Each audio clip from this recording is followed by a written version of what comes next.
Lately I felt broken and askew, but every day with you made me feel brand new. Lately I felt broken and askew. Take my hand, I'll repair and pull through. Lately I felt broken and askew, but every day with you made me feel brand new. A robot's remedy. The love brought clarity. A robot's remedy. And so sought endlessly. A robot's remedy. The love brought clarity. How do I spell defeat? To be honest, I'd just rather not spell it or yell it I'm ready to help them out. over and over again. One last time. Disappointment does not spell defeat. I'll land on my feet. Disappointment does not spell defeat. I'll land on my feet. So I'm ready to help them now. One last time, rapid climb. I'm ready, so ask me how. One more time, it's showtime. It's lifetime, full time. Meantime, one time turns into part time, pastime, quick time. Clock goes fast. I'm out of time. In downtime, get up time. Better find my way home. My way home. Are you prepared for your journey? My way home. A robot's remedy. The love brought clarity. A robot's remedy. I'm glad you're okay. And so sought endlessly. No one could ever replace you. Lately I felt broken and askew,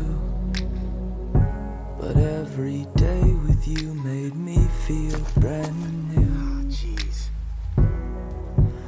Lately I felt broken and askew. Take my hand, I'll repair and pull through.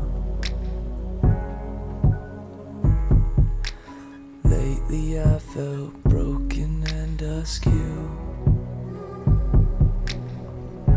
but every day with you made me feel brand new.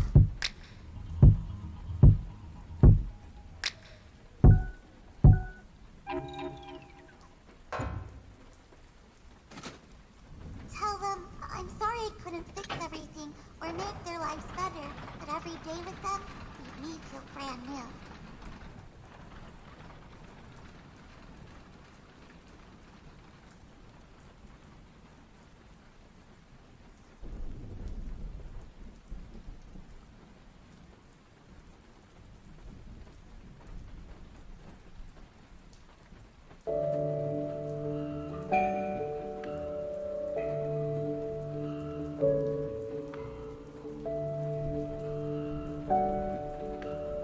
Starting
Join me for an adventure, oh, much like any other, with twists and turns and plot devices, words and wonder. Now my advice is listen close. What makes this story different is the teller and the told. This one's ours and it's waiting to unfold.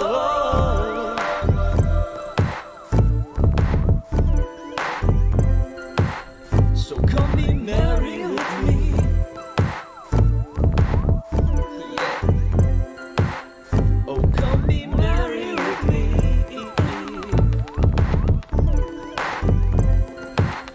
Come on, be merry with me.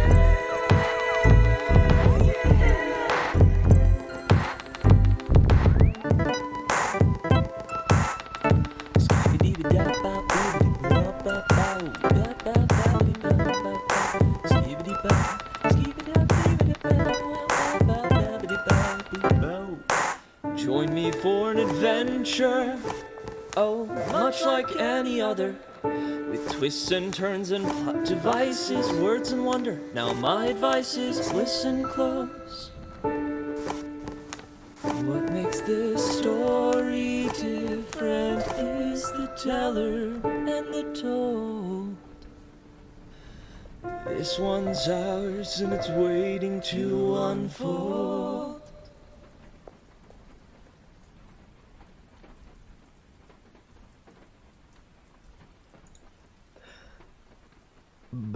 Bambibbity. What's up? How's it going? What was it? Gears and grommets?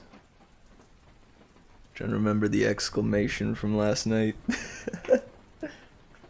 I think P-Dubs, you remember it, right?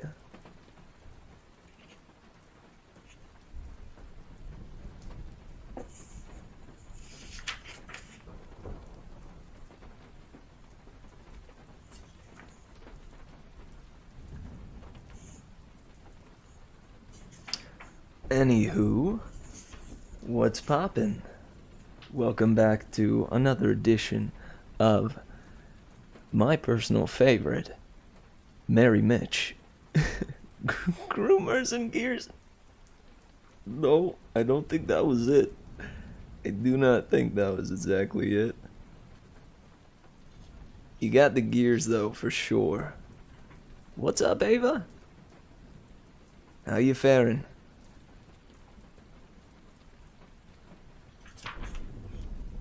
Yo, what the heck? Why can I not find it? Reveal yourself. Grommets and Gears. Heck yeah, I was thinking like Gadzooks or something.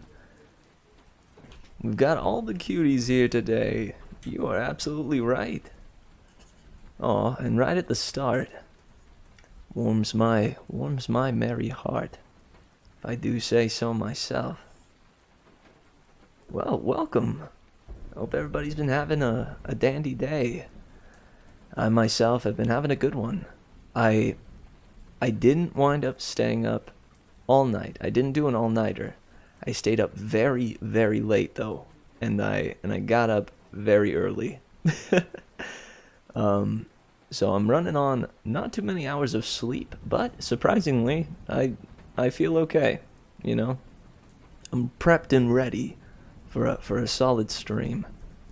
I think that partly has to do with the fact that I actually got some things done today. You know, it wasn't, you know, the top of my priority list, but I decided, hey, I'm gonna record some lyrics for that song I've been working on. And honestly, the recording session went really well. I find occasionally I'll jump into a recording session and my voice just will not do the thing. It will not. And then I get frustrated with myself and that just kind of compiles with the previous aforementioned failing of my voice to destroy my motivation, and then the recording session goes kaput with about like 100 takes under the belt. But today went well. You know, I wound up with less than 100 takes this time, which is good. You know, I put my heart into the takes I did, and I think they're turning out good. Also, Ava, I hope your homework goes well. Let me know if there's anything I can help with. I am not knowledgeable whatsoever in math nor environmental science. Those two subjects are very foreign to me. Marine biology, oof. I know about whales. They're a thing, and they got like they don't have dorsal fins. Whales do not have dorsal fins.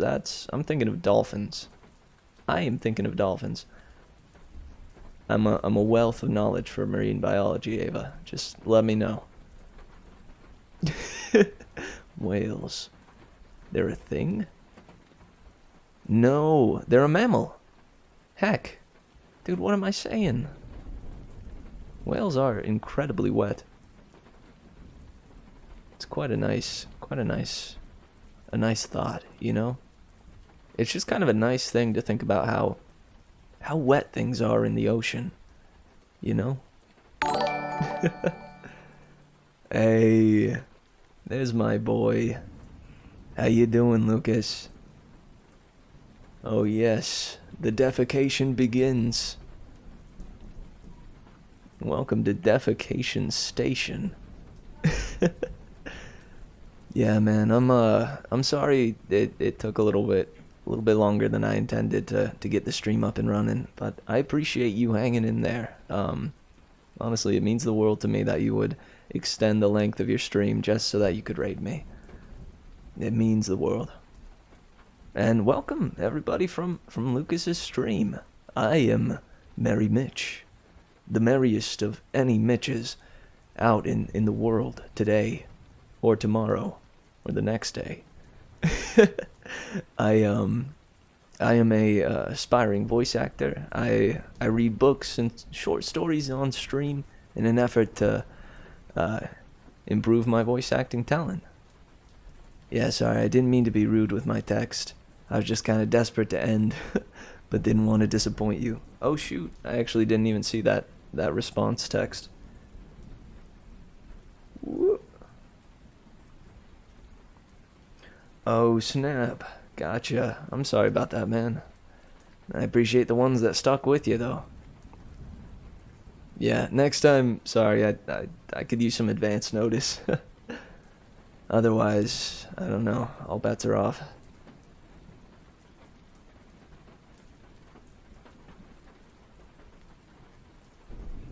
But hey, sincerely, man, I appreciate it.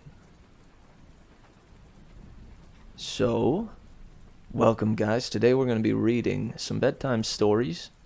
Today's story is going to be the chapters 20 to 23 in The Lost Hero by Rick Riordan, which I found out was with a rye and not a re. You know, I've been saying Riordan for ages now, but apparently it is Riordan. Riordan.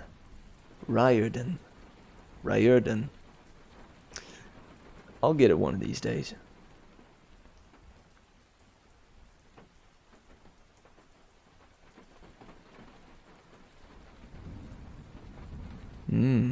The deck you played against was a bad version of this deck. Ooh. Sounds intriguing.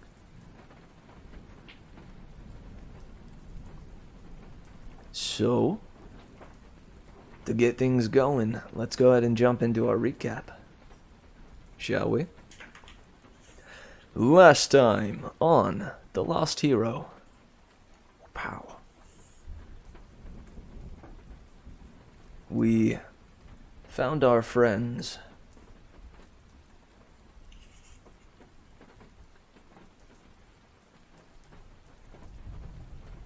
I believe.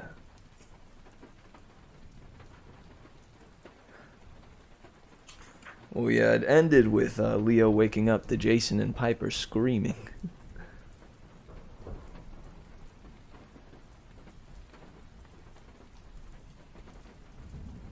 Oh no.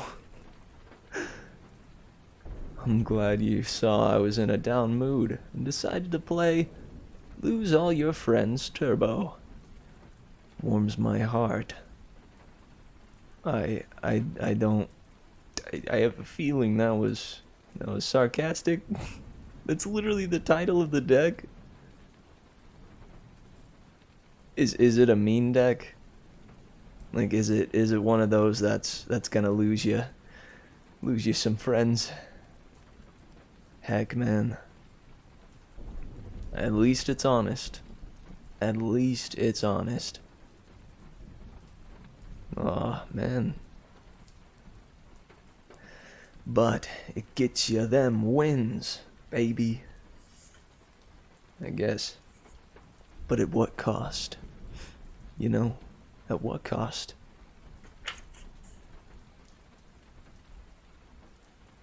It didn't work for him? Heck yeah! Oh gosh, that's even worse. That means they lose their friends and they lose. That's freaking terrible. I guess it's kind of like a risk-reward thing, right? You choose a powerful deck, but you lose your friends in the process. And if you lose with that deck, you've lost your friends and the hand.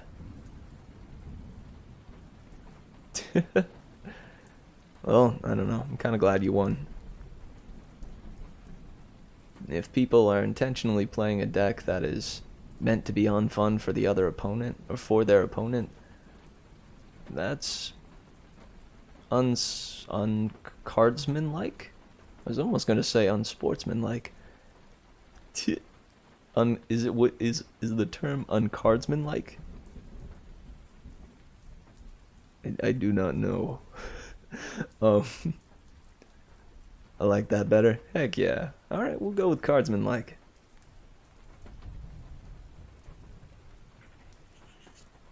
I even dig that title. I'm a cardsman. A cardsman. Unduelist-like. There we go.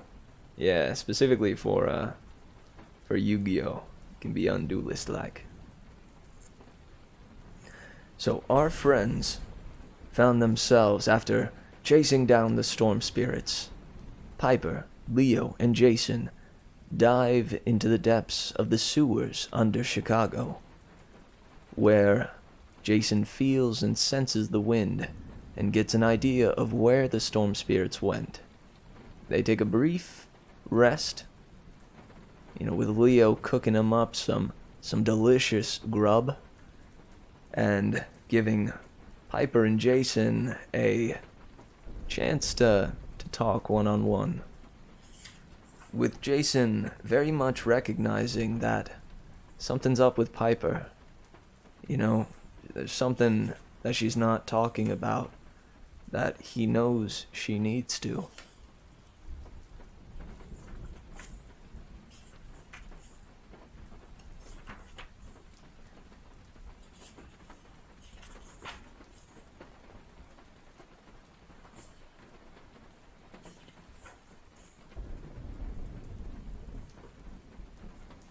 But Piper brushes it off and says, "Listen, I just can't talk about it now. I'm going to sleep.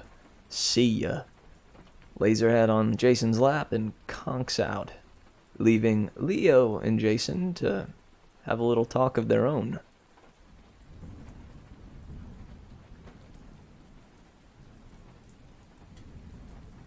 With Jason bringing up Leo's ability to control fire.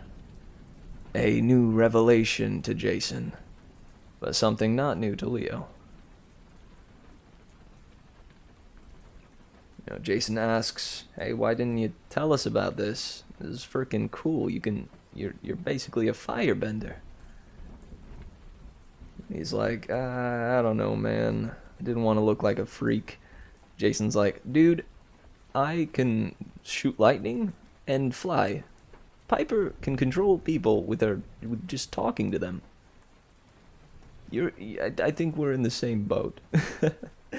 So heck yeah, they have a little bonding moment with some laughs before they break camp and head onward to a department store, of all things, a big department store, 4 stories, in fact, run by a lady.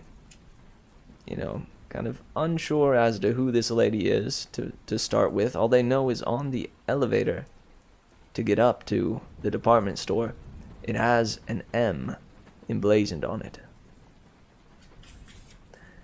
They later come to find that M stands for Medea, the lady who had helped the original Jason of myth and legend steal the Golden Fleece from her family, and later went on to supposedly be betrayed by Jason after he decides to be betrothed to someone else instead of accepting her deal and loving her for the rest of time. So, because this happened, she decided to both kill the child that they had together and murder his new prospective wife.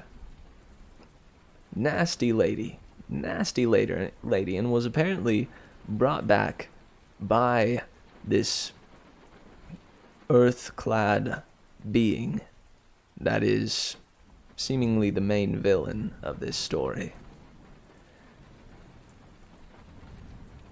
Some fascinating stuff. They run into, in this department store, a vial that seemingly might be able to cure Jason's amnesia. And despite Piper's fears, she still really wanted to get that for Jason. What she comes to realize soon, though, is something is off about Medea and the way she's talking to specifically Jason and Leo. She's using a technique known as charm speak, something that Piper is quite familiar with by now. A sensation that she felt, in fact, from Drew at the Aphrodite cabin before they left. Medea was charm speaking and convincing Leo and Jason that everything was fine, that we're just having a nice little shopping time, and by the end of it, we'll make the deal that you guys are here for. But that deal winds up going a little haywire, with Medea saying that the price for getting both the stone statue of the good satyr, Coach Hedge, their old protector, and the storm spirits, the only thing they had to do to get these was kill each other. Right? Face off in a duel and let one survive. Leo and Jason, falling under the spell of Medea, accept and are like, dude, heck yeah. That sounds like a great idea. Jason, I actually never liked you. Not exactly. I think Leo says something along the lines of, I'm jealous of you, Jason. I'm jealous that you always get the spotlight. And I'm worried that you might not need me anymore. Sometime soon. I'm worried that you've never needed me. And Jason, throwing out insults saying, Leo, you've always been annoying. And you only get in the way. And you can't even fix a dang bronze dragon. What kind of child of Hephaestus are you? Thankfully, Piper, in her last desperate attempt, is able to coax them out of this daze. And in doing so, Medea realizes that she's in trouble. So she backs on out of there, says, I'm getting the heck out. You guys have fun fighting my 2 dragons. Ha! See ya! Leo and Jason have to face against two golden dragons that are not quite as big as Festus, but are seemingly just as deadly, able to turn you to stone just at a gaze.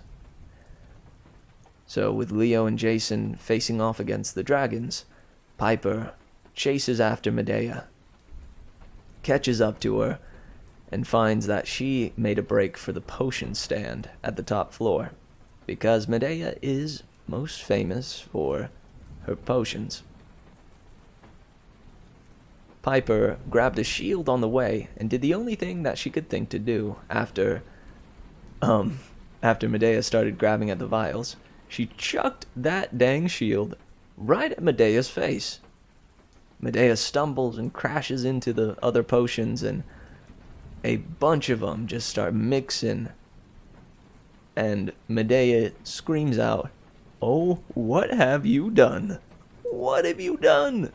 Do you have any idea what happens when you mix this many potions?"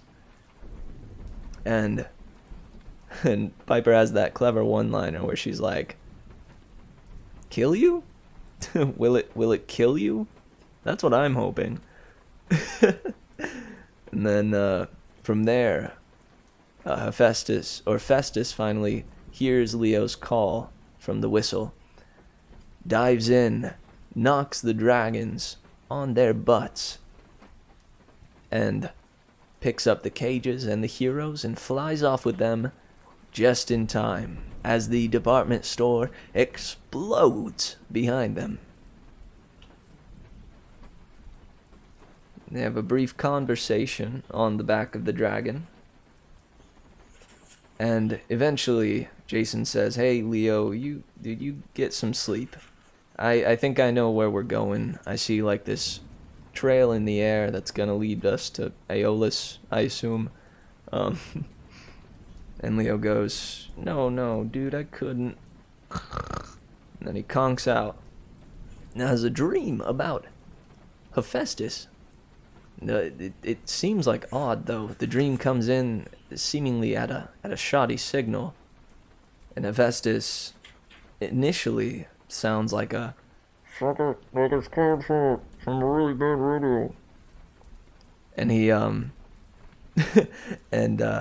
they have their first father-son talk, which goes about how you'd think it'd go. With or actually a little unexpectedly, with Leo recognizing that Hephaestus deals with a lot of things that Leo deals with too. You know, this tendency to isolate from family members and loved ones.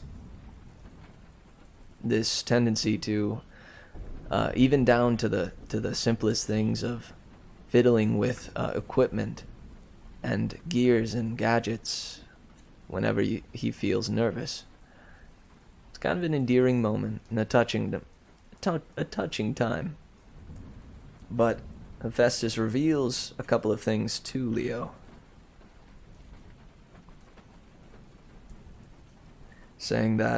confirming that, yeah, Zeus is being a jerk. He closed down shop and none of the other gods are really okay with it. You know, he reveals that Zeus is upset. Zeus is in fact embarrassed because of what happened in the Titan War, in the last Olympian, the previous book we read. You know, the fact that they had to be saved by demigods, by mortals, and coupled with the fact that Percy denied their offer to make him a mortal, as if being mortal was better somehow than being immortal. It was insulting and embarrassing. And with the, coming dangers, Zeus just decided, shoot, we're just gonna close down shop. Hope that the bad guys fall back asleep. I think Keaton said something funny last night. He said, man, Zeus basically just turned off all the lights in Olympus and is begging that, and is riding on the hope that they'll think no one's home. I found that clever. That was funny.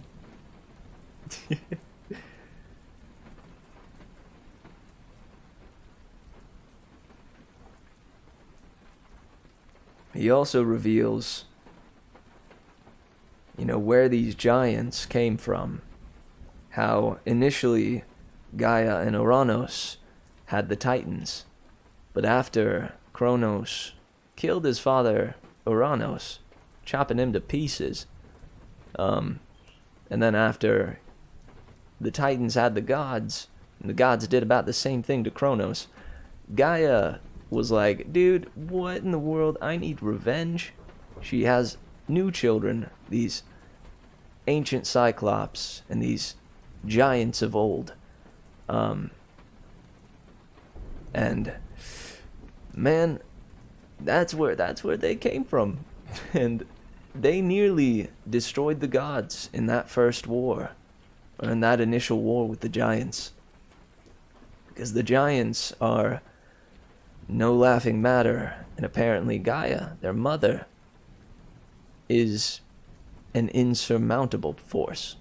Something that legitimately cannot be defeated, but only lulled back to sleep.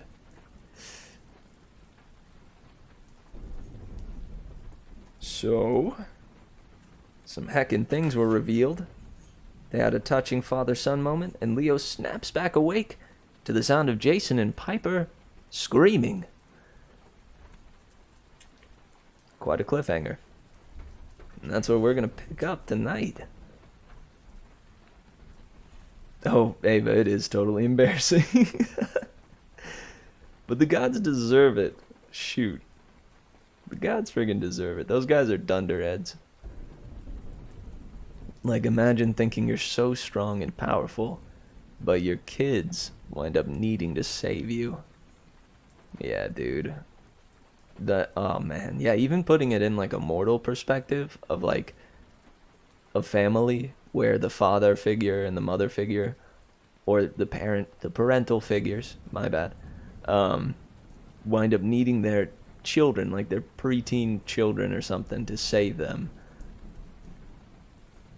I would feel pretty bad if I was the adult in that scenario. Yee. Well, okay, guys. Who's ready for story time?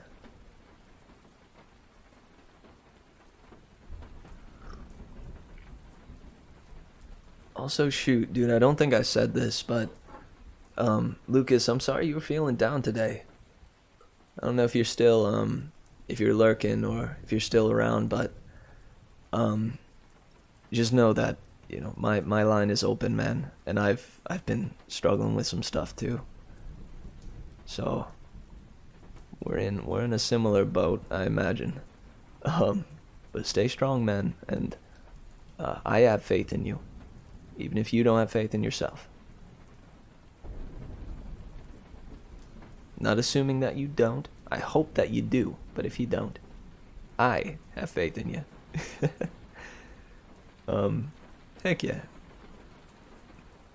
Nice. I see P-Dubs is ready. So heck yeah. I mean, that's just a general message to anybody struggling. Remember that even when, I try to remember even when I find myself without faith in me, it's important to recognize that there are others that believe in me, and I can find hope in their belief, if nothing else.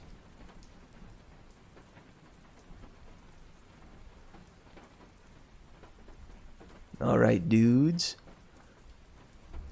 Let's do this. Oh, thank you, Ava. So, this is... Oh, heck. I also just realized I had my Bluetooth headphones around my neck. That was weird. I had an extra set of headphones. So, this is The Lost Hero by Rick Riordan. 20. Leo. They spiraled through the dark, in a free fall, still on the dragon's back, but Festus's hide was cold. His ruby eyes were dim. Not again! Leo yelled. You can't fall again! He could barely hold on. The wind stung his eyes, but he managed to pull open the panel on the dragon's neck. He toggled the switches. He tugged the wires. The dragon's wings flapped once, but Leo caught a whiff of burning bronze. The drive system was overloaded. Festus didn't have the strength to keep flying, and Leo couldn't get to the main control panel on the dragon's head. Not in midair. He saw the lights of the city below them, just flashes in the dark as they plummeted in circles.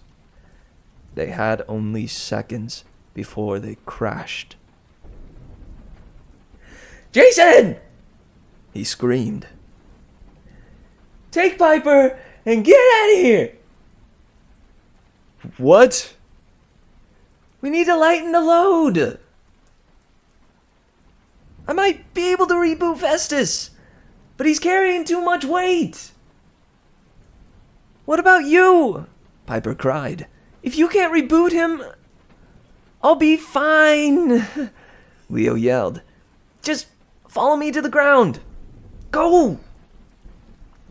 Jason grabbed Piper around the waist. They both unbuckled their harnesses, and in a flash, they were gone, shooting into the air. Now, Leo said, just you and me, Festus.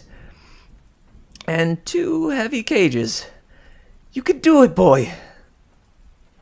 Leo talked to the dragon while he worked, falling at terminal velocity. He could see the city lights below him, getting closer and closer. He summoned fire in his hand so he could see what he was doing, but the wind kept exhausting it. He pulled a wire that he thought connected the dragon's nerve center to its head, hoping for a little wake-up jolt. Festus groaned, metal creaking inside his neck. His eyes flickered weakly to life, and he spread his wings. Their fall turned into a steep glide.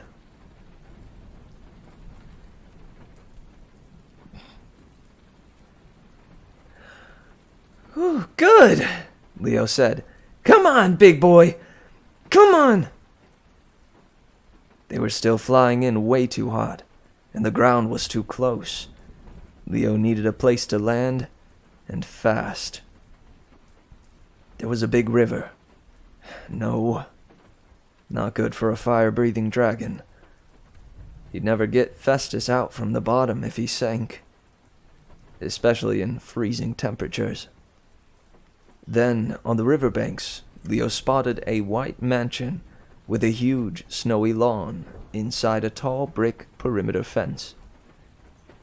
Like some rich person's private compound, all of it blazing with light. A perfect landing field. He did his best to steer the dragon towards it, and Festus seemed to come back to life. They could make this. Then everything went wrong.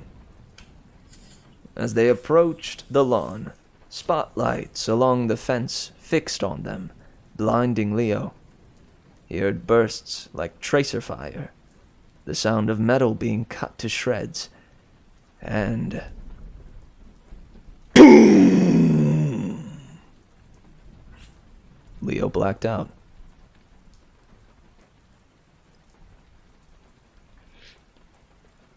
Yikes. Yikaroo.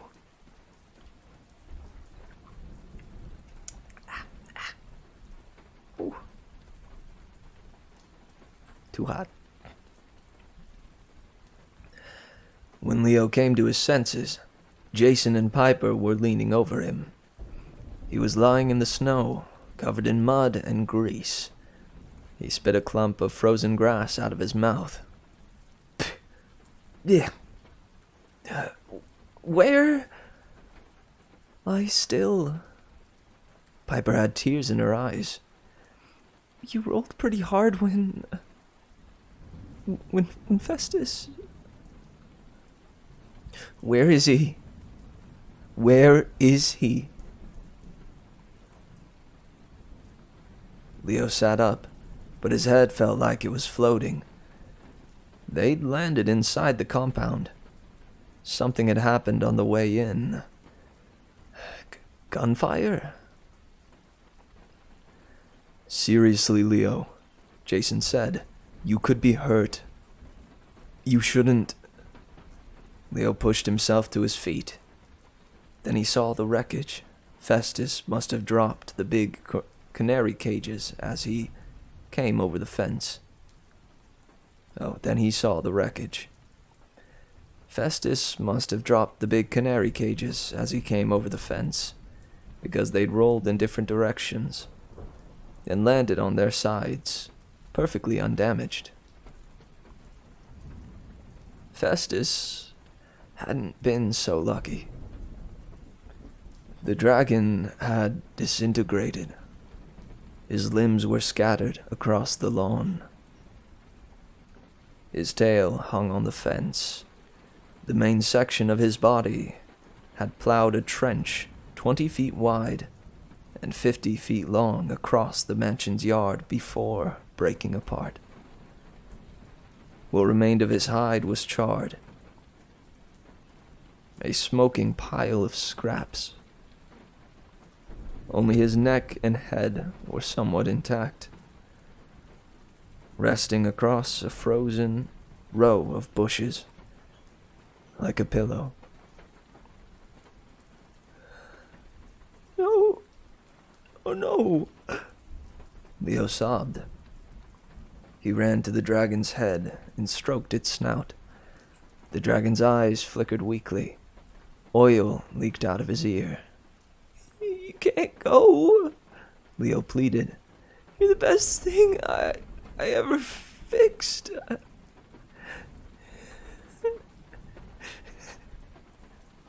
The dragon's head whirred its gears, as if it were purring. Jason and Piper stood next to him, but Leo kept his eyes fixed on the dragon. He remembered what Hephaestus had said. This isn't your fault, Leo. Nothing lasts forever. Not even the best machines. His dad had been trying to warn him. It's not fair, he said. The dragon clicked. Long creak. 2 short clicks. Creak, creak. Almost like a pattern. Triggering an old memory in Leo's mind. Leo realized Festus was trying to say something. He was using Morse code, just like Leo's mom had taught him years ago. Leo listened more intently, translating the clicks into letters. A simple message repeating over and over.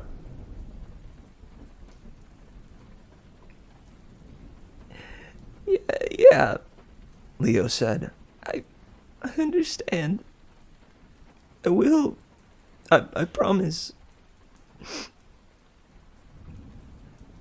The dragon's eyes went dark. Festus was gone.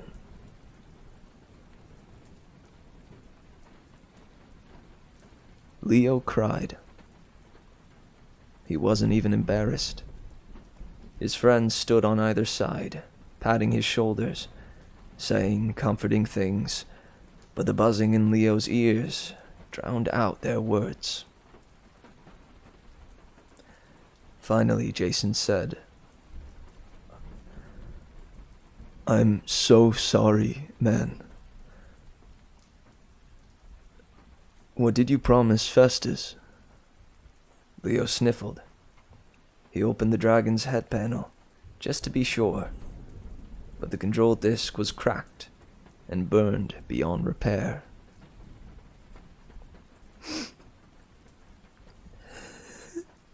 Something my dad told me, Leo said. Everything can be reused.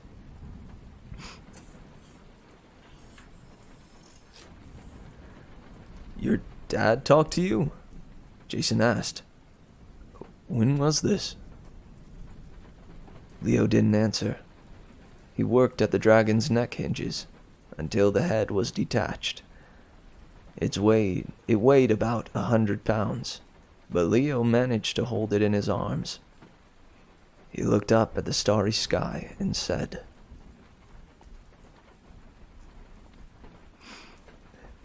"Just take him back to the bunker, Dad. Please, until I can reuse him. I've never asked you for anything." The wind picked up, and the dragon's head floated out of Leo's arms like it weighed nothing. It flew into the sky and disappeared. Piper looked at him in amazement. He answered you. I had a dream, Leo managed to tell you later. He knew he owed his friends a better explanation, but Leo could barely speak. He felt like a broken machine himself, like someone had removed one little part of him, and now he'd never be complete. He might move, he might talk, he might keep going and do his job. But he'd always be off balance, never calibrated exactly right.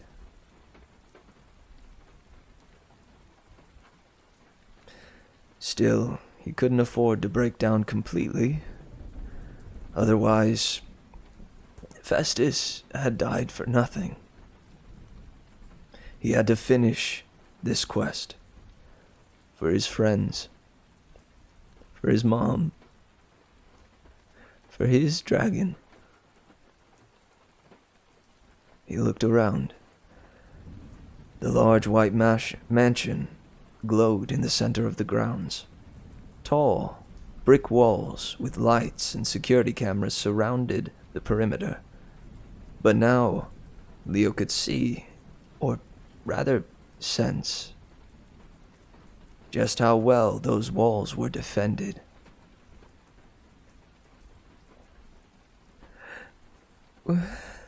Where are we? He asked. I mean, what city?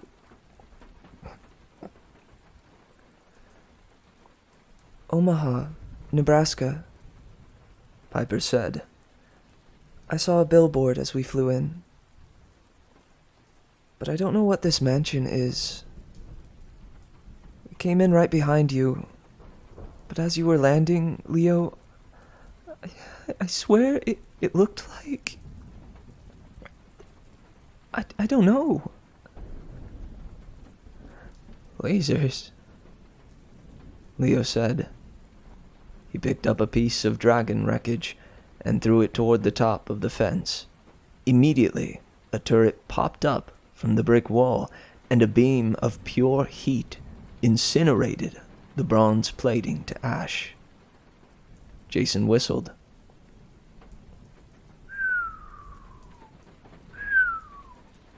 Some defense system. How are we even alive? Festus, Leo said miserably. He took the fire. The laser sliced him to bits as he came in, so he didn't focus on you. I led him into a death trap. You couldn't have known, Piper said. He saved our lives again. But what now? Jason said. The main gates are locked, and I'm guessing I can't fly us out of here without getting shot down.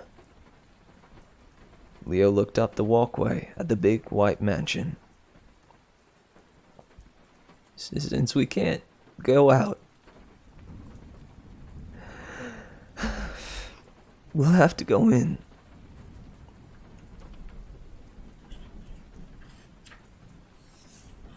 Dang, dude. That was an emotionally charged episode. Or what episode? What am I saying? Chapter. God, it's got me so flustered I called the dang chapter an episode. Ugh.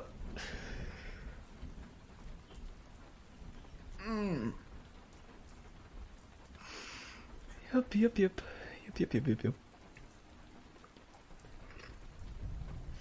I'm just gonna sip my tea and pretend like the magical brass dragon is not dead.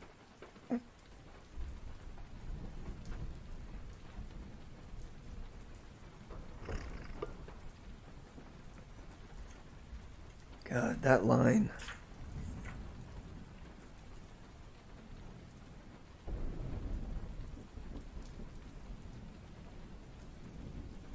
He saved our lives again. Hey, thanks, Lucas.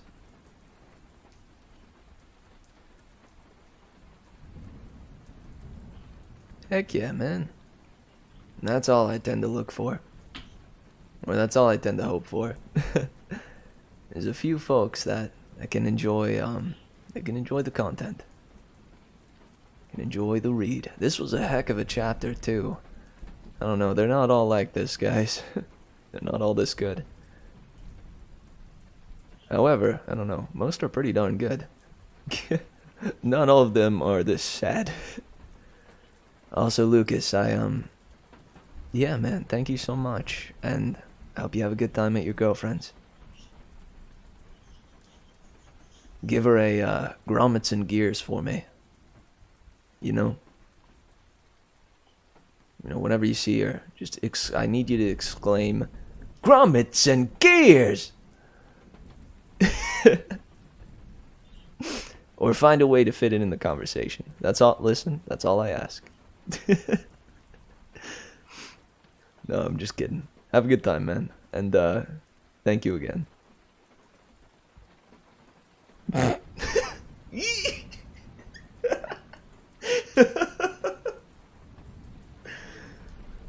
Oh god, I needed that after that chapter.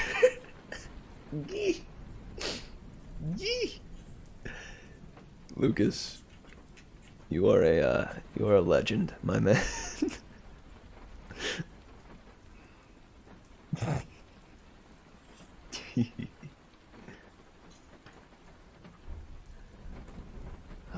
Man, how's everybody doing though?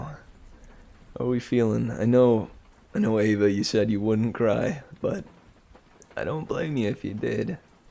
I'm pretty sure when I came across this the first time, the only reason why I'm not bawling right now is because I remember this from my time, from the time that I read it when I was a preteen.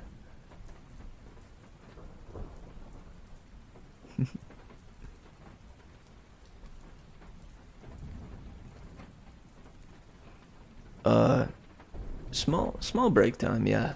Not too small though. We'll be moving on to the next chapter in a minute or two. Yeah, May, this chapter was something. Excuse me, Ava? Don't kill your science teacher. I mean, I know, even if he's a really bad guy, don't resort to murder. That's a bad thing. This junk is confusing. I wish I could help, man, but I'm sorry. I do not know much about marine biology. Or regular biology, for that matter. Just kill the whales instead. Much easier to get away with. B-dubs.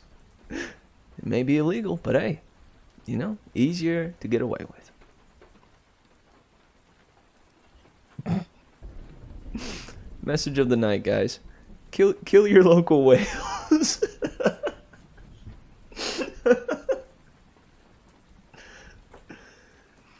No, easily. Off the teacher before the whales. I agree, Lucas. The whale must be, I don't know, many times more innocent than the teacher. Hands down.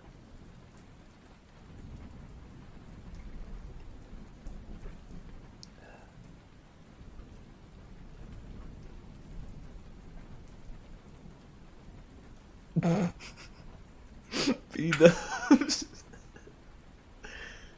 Man, I don't know where all this murderous intent came from. Or yes, I do. Ava, don't... Jail. Jail immediately.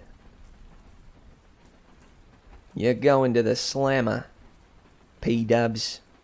You hear me? You'll be locked up till you sleeping with the fishes. You understand me? Be locked up forever. In the slammer. In the slammer, llama, jammer, Bobama. Ban whales and fishes. P-dubs, you're not a mod. You can't do that. I do not give you permission. Dude, what if that like legitimately banned like all whale and fish emotes? I agree about fishes. I mean, I agree too. Salmon are tasty. Not yet. Sure enough. I don't know. I didn't even realize you might be interested in the position. In that position.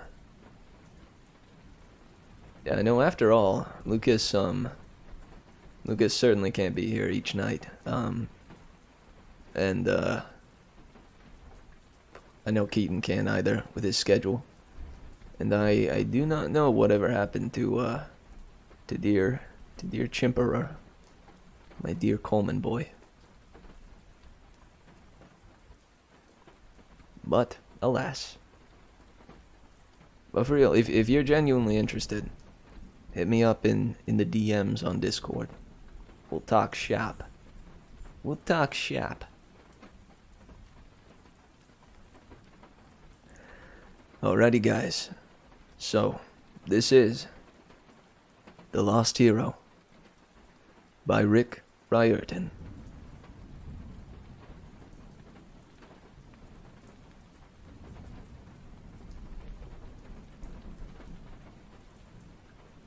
Oh shoot, or I did just realize you could have been referring to not yet as in the jail, as in throwing you in the slammer. I might have just entirely misinterpreted. My apologies, man. Didn't mean to assume.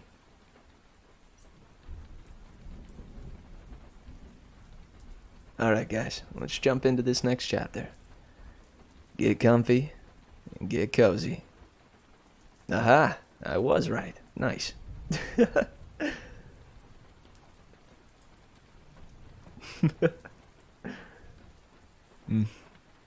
Alright, good stuff.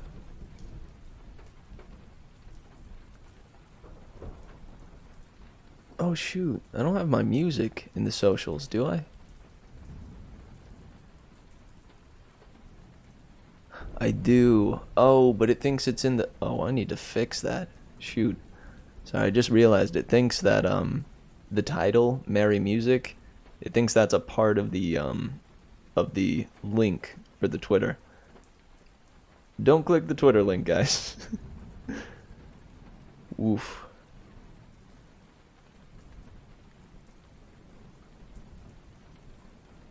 Oh shoot, it's the same thing with the Merry Mitch archive.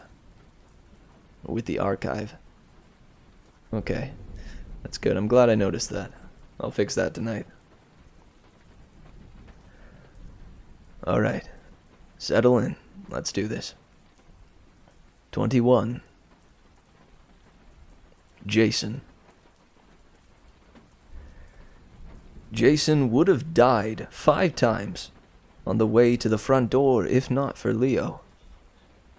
First it was the motion-activated trapdoor on the sidewalk, then the lasers on the steps, then the nerve gas dispenser on the porch railing, the pressure-sensitive poison spikes in the welcome mat, and of course, the exploding doorbell.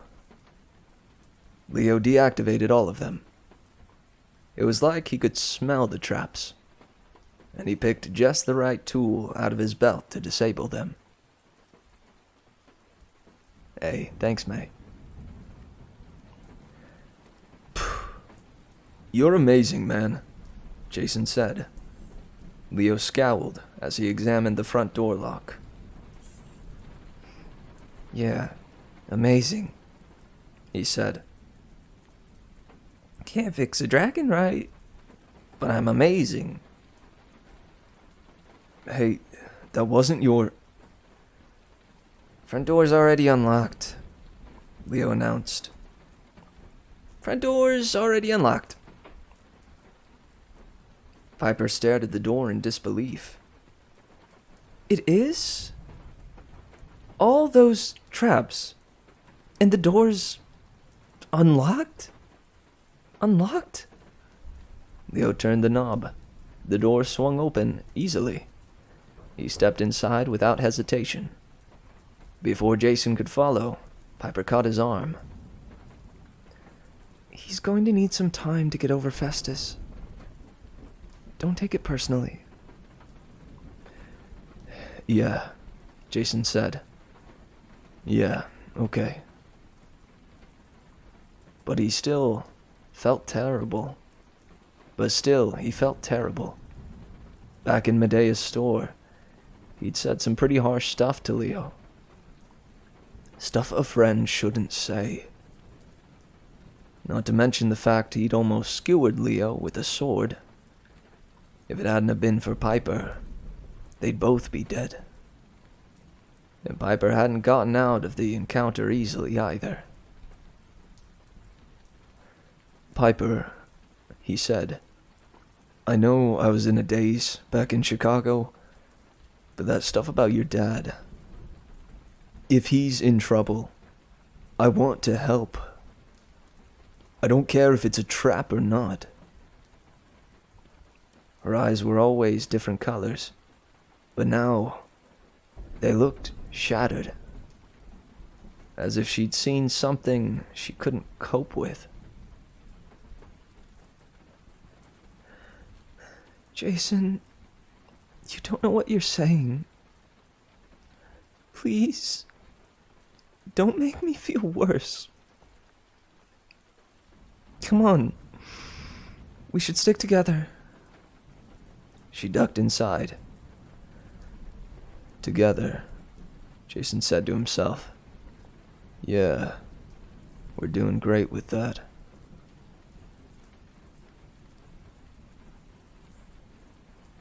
Jason's first impression of the house: dark.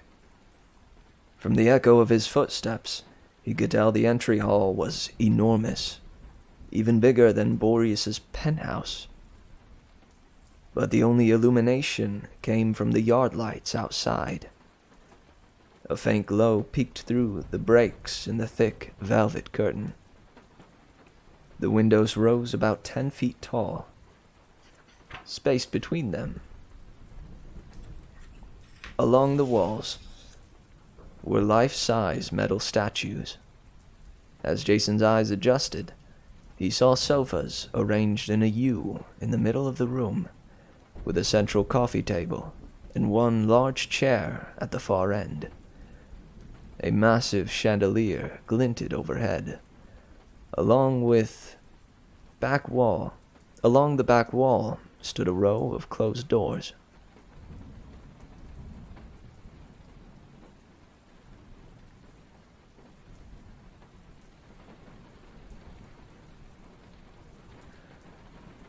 Where's the light switch? Light switch, light switch, light switch. His voice echoed alarmingly through the room. Don't see one, Leo said. Fire? Piper suggested. Leo held out his hand, but nothing happened. It's not working. Your fire is out? Why? Piper asked. Well, if I knew that... Okay, she said.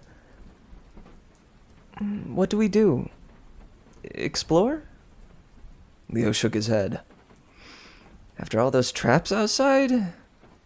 Bad idea. Jason's skin tingled. He hated being a demigod. Looking around, he didn't see a comfortable room to hang out in. He imagined vicious storm spirits lurking in the curtains, dragons under the carpet, a chandelier made of lethal ice shards ready to impale them. Leo's right, he said. We're not separating again. Not like in Detroit.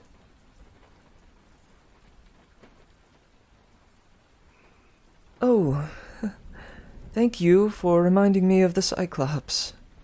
Piper's voice quavered. I needed that. It's a few hours till dawn. Jason guessed. Too cold to wait outside. Let's bring the cages in and make camp in the room. Wait for daylight. Then we can decide what to do. Nobody offered a better idea. So they rolled in the cages with Coach Hedge and the storm spirits, then settled in.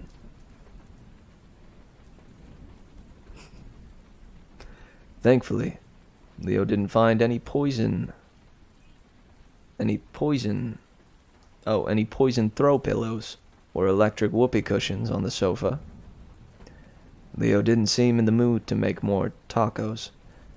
Besides, they had no fire, so they settled for cold rations. As Jason ate, he studied the metal statues along the walls. They looked like Greek gods or heroes. Maybe that was a good sign. Or maybe they were used for target practice. On the coffee table sat a tea service and a stack of glossy brochures, but Jason couldn't make out the words. The big chair at the other end of the table looked like a throne. None of them tried to sit in it. The canary cages didn't make the place any less creepy. The Ventai kept churning in their prison, hissing and spinning, and Jason got the uncomfortable feeling they were watching him. He could sense their hatred for the children of Zeus, the Lord of the Sky, who'd ordered Aeolus to imprison their kind. The Venti would like nothing better than to tear Jason apart. As for Coach Hedge, he was still frozen mid-shout, his cudgel raised. Leo was working on the cage, trying to open it with various tools, but the lock seemed to be giving him a hard time. Jason decided not to sit next to him, in case Hedge suddenly unfroze and went into ninja goat mode. Despite how wired he felt, once his stomach was full, Jason started to nod off.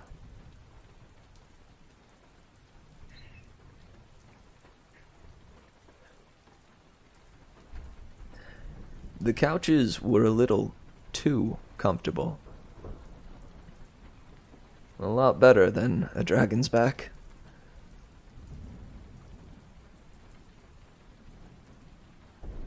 And he'd taken the last 2 watches while his friends slept. He was exhausted.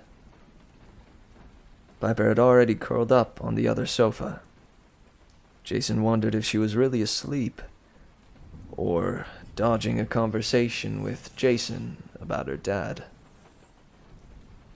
Whatever Medea had meant in Chicago about Piper getting her dad back if she cooperated, it didn't sound good. If Piper had risked her own dad to save them, that made Jason feel even guiltier. And they were running out of time. If Jason had his days straight, this was early morning on December 20th, which meant tomorrow was the winter solstice.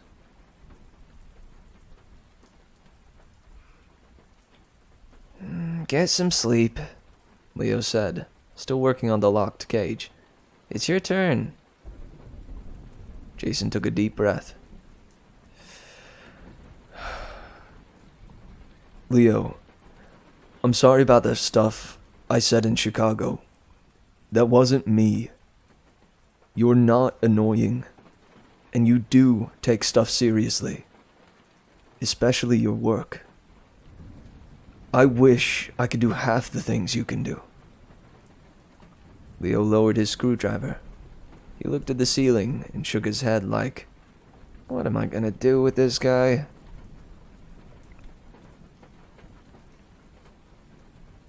I try very hard to be annoying, Leo said. Don't insult my ability to annoy. And how am I supposed to resent you if you go apologizing? I'm a lowly mechanic.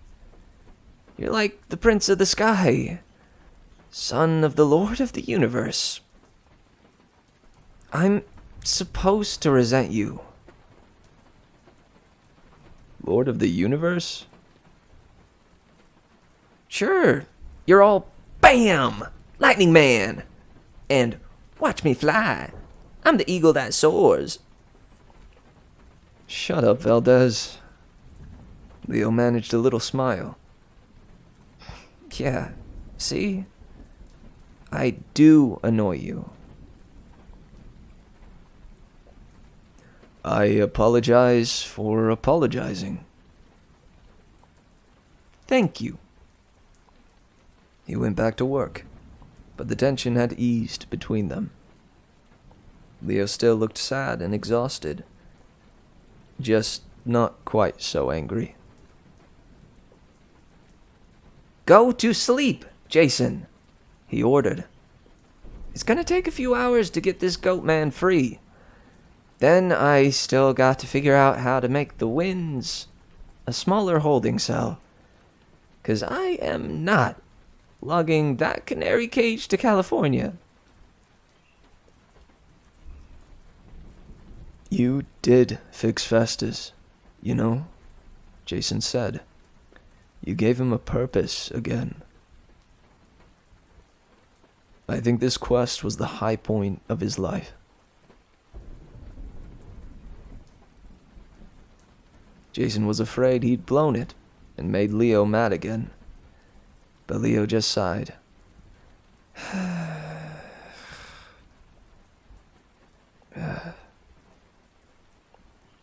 I hope, he said. Now, sleep, man. I want some time without you organic life forms. Jason wasn't quite sure what that meant, but he didn't argue. He closed his eyes and had a long, blissfully dreamless sleep. He only woke when the yelling started.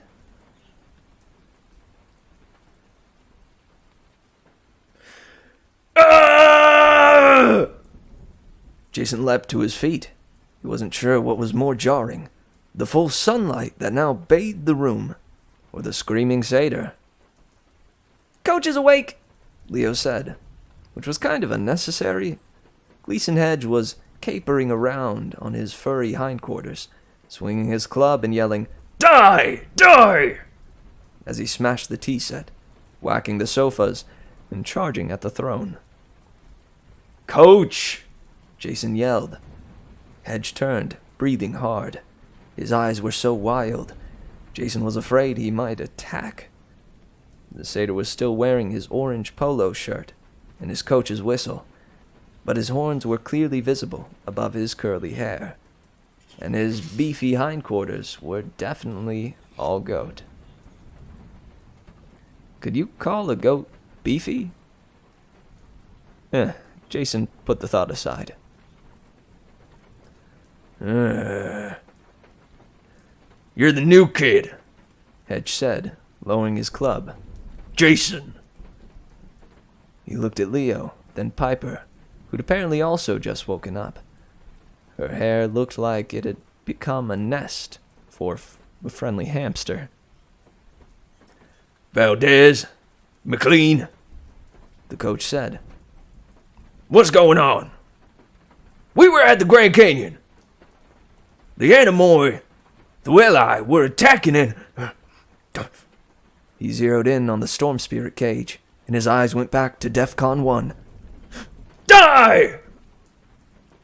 Whoa, Coach! Whoa! Leo stepped in his path, which was pretty brave, even though Hedge was 6 inches shorter. It's okay! They're locked up! We just sprang you from the other cage. Cage? Cage? What's going on? Just because I'm a satyr doesn't mean I can't have you doing plank push-ups, Valdez. Jason cleared his throat. Coach Gleason, whatever you want us to call you. You saved us at the Grand Canyon. You were totally brave. Of course I was. The extraction team came and took us to Camp Half-Blood. We thought we'd lost you. Then we got word the Storm Spirits had taken you back to their, operator, Medea. That witch! Wait, that's impossible. She's mortal. She's dead. Yeah, well, Leo said, somehow she got not dead anymore. Hedge nodded his eyes. Hedge nodded, his eyes narrowing. So, you were sent on a dangerous quest to rescue me. Excellent. Piper got to her feet, holding out her hands so Coach Hedge wouldn't attack her. Actually, Glee, can I still call you Coach Hedge? Gleason seems wrong. We're on a quest for something else. We kind of found you by accident. Oh. The coach's spirits seemed to deflate, but only for a second. Then his eyes lit up again. But there are no accidents. Not on quests. This was meant to happen. So this is the witch's lair, eh? Why is everything gold? Gold? Jason looked around. From the way Leo and Piper caught their breath, he guessed they hadn't noticed yet either. The room was full of gold. The statues, the tea set Hedge had smashed, the chair that was definitely a throne. Even the curtains, which seemed to have opened by themselves at daybreak. They appeared to be woven of golden fabric.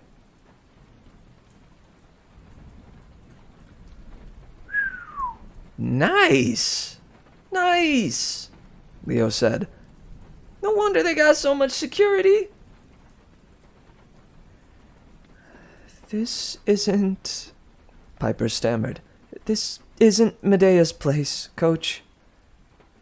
This is some rich person's mansion in Omaha. We got away from Medea and crash-landed here.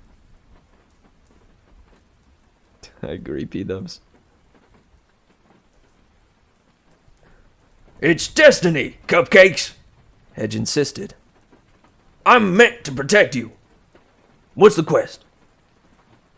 Before Jason could decide if he wanted to explain or just shove Coach back into his cage, a door opened at the far end of the room. A pudgy man in a white bathrobe stepped out with a golden toothbrush in his mouth. He had a white beard and one of those long, old-fashioned sleeping caps pressed down over his white hair. He froze when he saw them, and the toothbrush fell out of his mouth. He glanced into the room, then behind him, and called, Son? Lit! Come out here, please. There are strange people in the throne room. Coach Hedge did the obvious thing. He raised his club and shouted, Die!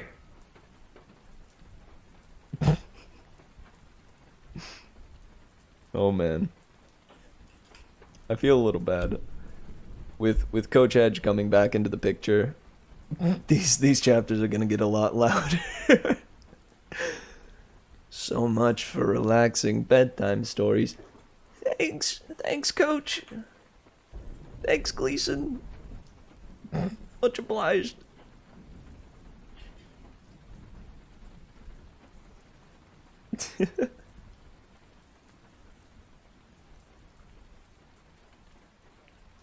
Nice. We got 2 more chapters after this.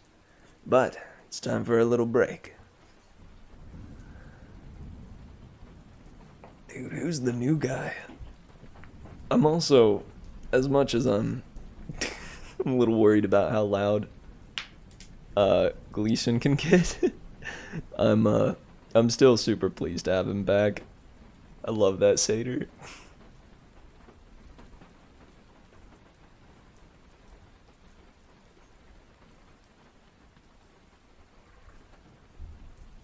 Also, the dude's son is named Lit. Let's go. Heck yeah.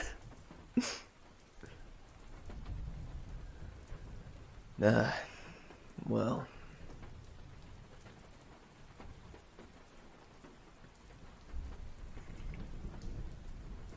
Thank you, P-Dubs. I appreciate you humoring me.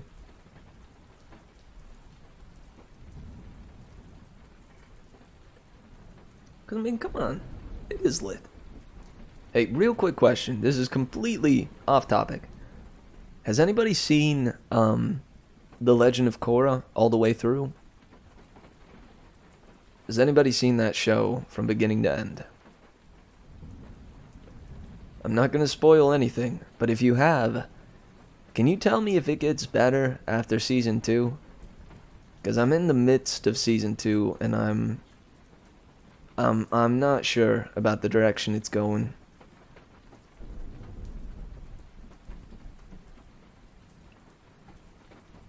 And I think I'm at the spot where I think I went just a little bit further than the spot that I stopped at last time I tried to watch it.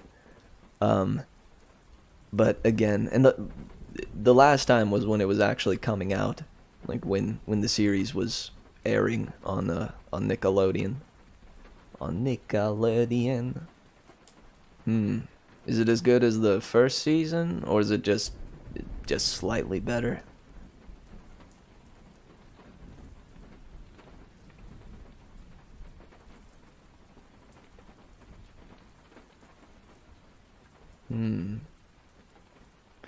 I'm thinking I may then just go back to Avatar: The Last Airbender. Gonna rewatch that series. Or if you guys have any other suggestions, please let me know.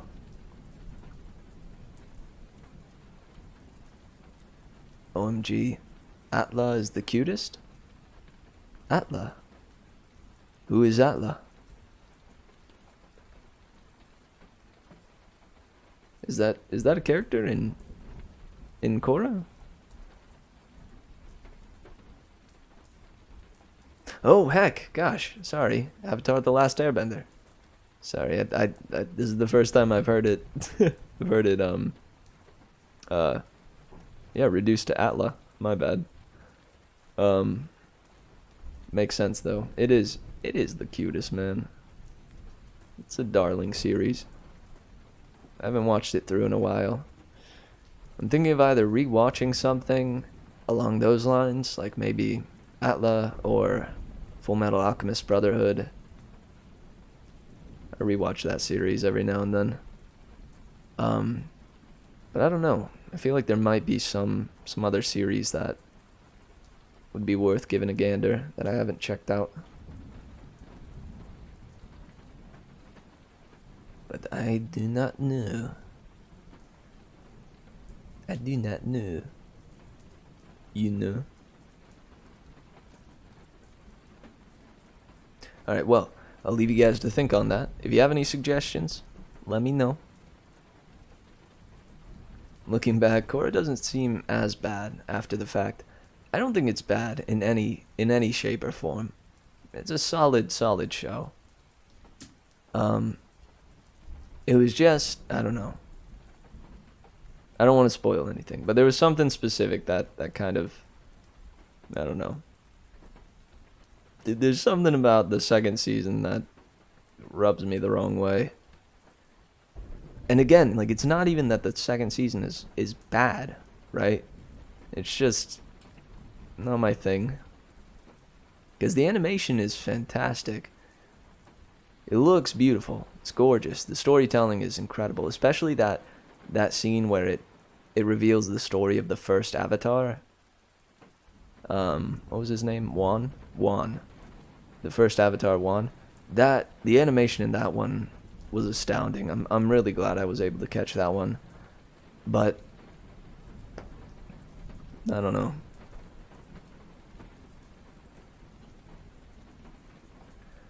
Oh, you're watching Your Lie in April? Ava. Don't worry. I cried the first time I watched that too. I haven't been able to return to it since. Honest to goodness, ever since the first time I watched it, I can't return to it. I can't do it. Every time I think about doing it, I'm just like, I'm just gonna cry. I'm just gonna cry, dude. I can't experience this again. It's a beautiful show, though. Watched it after P-dubs. No. Why would you do this? Why would you do this? I'm sorry, P-dubs. Heck.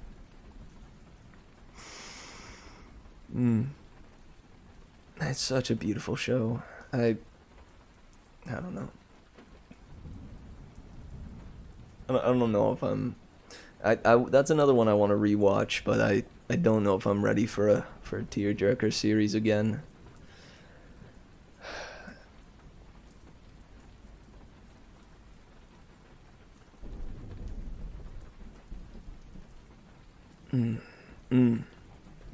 Goodness gracious. I'm glad you've discovered that one though, Ava. It's a good one. It is a good one. And dude, and the storytelling, like, wrapped up with music is so good. Like, the intermingling of how the music relates to each of their lives it's gorgeous. It's gorgeous. The animation of the piano playing is ridiculous, dude. Some of the best stuff I've ever seen. I have a bunch of tearjerker animes on my watch list. Yeah, they're hard ones to approach, man. Don't get me started on A Silent Voice.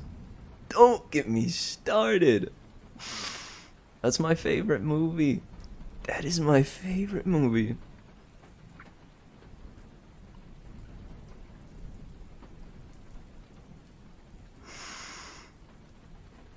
Yeah, dude. I actually have one of the remixes, or the mixes I played at the start. You know, one of my songs. I use the Starting Tomorrow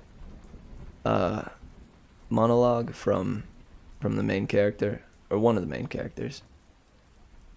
You know that? Starting tomorrow, I'll look everyone in the eye. Starting tomorrow, you know, I'll actually start trying. You know, that whole monologue of you know, beginning with starting tomorrow. It's so freaking beautiful. I also have another one in there that is technically incomplete, but I have it in there anyways. But it's using I'm forgetting their names. Heck.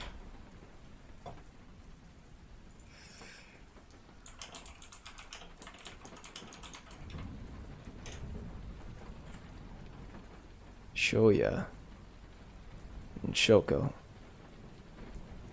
Yuzuru, that was her name. It uses Yuzuru's reaction to what her sister does. That that moment where she's where she like breaks down and says, I didn't know. Maybe if I had done better, she wouldn't have. I thought.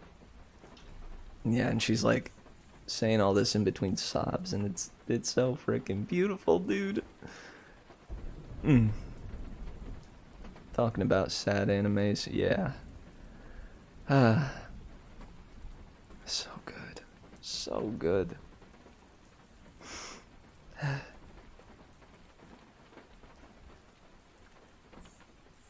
Yeah, pretty sad anime. Sad but pretty. Alrighty guys, I'm gonna go jump to the actual break. And heck, I'll play the 2 songs during the break that use the silent voice clips. That's funny to say. Silent voice clips. They're not silent though, you know?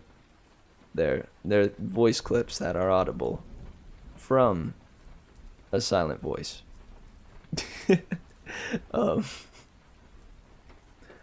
But yeah, I'll play those during the break. I think I'll play a different one. I'll save those for like the last 2. The long break. I know, here it is. So, it's about... It'll probably be 35 or 36 past the hour by the time I switch over to the break screen. So, we'll be back no later than 46 past the hour. Thanks for talking some sad anime with me, guys. I'll see you very soon. And enjoy the music while I'm away. And remember to stand up during the break. Do a little dance. Stretch out. Your body will thank you. Remember, whenever we're sitting in our chairs for long, long periods of time, it's important to stand up every once in a while.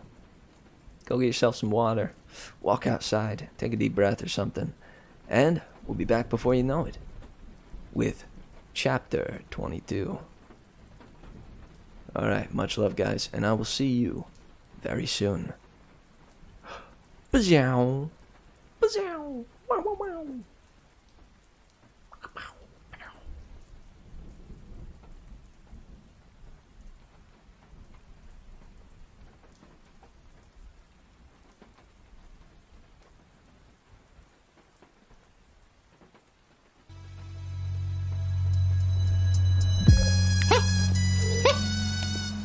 We're in.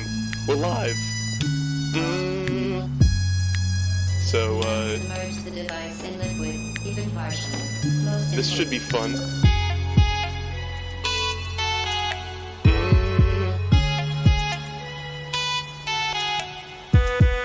I should probably lead for this, huh? This seems kind of dangerous. You guys can do this without me. Uh-oh.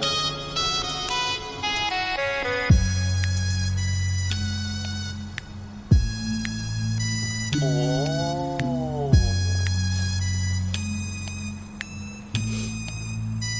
Let's do it. Yeah. Begone, thought.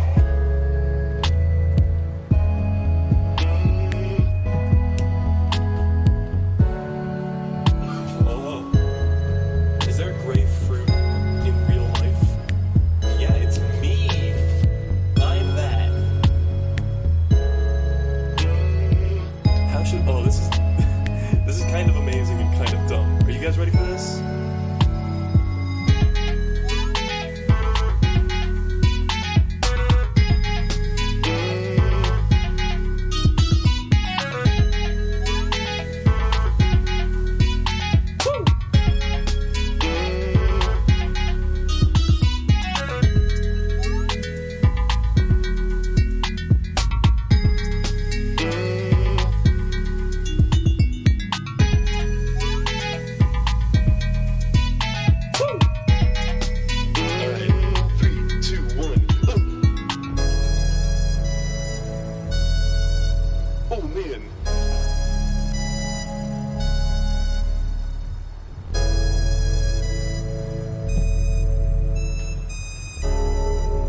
great ending.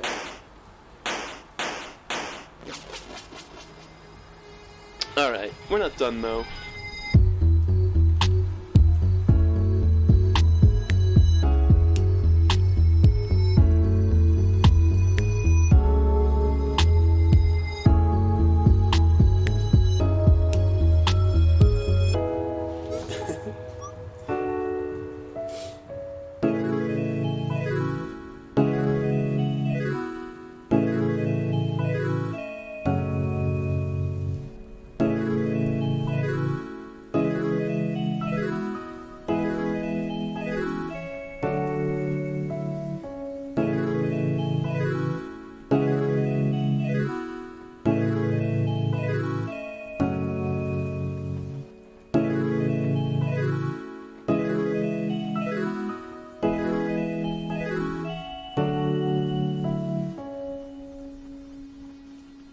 That's it.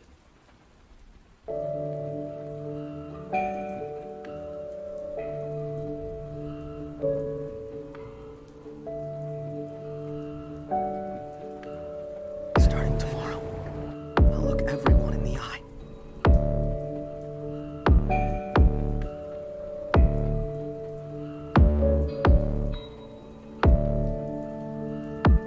Starting tomorrow.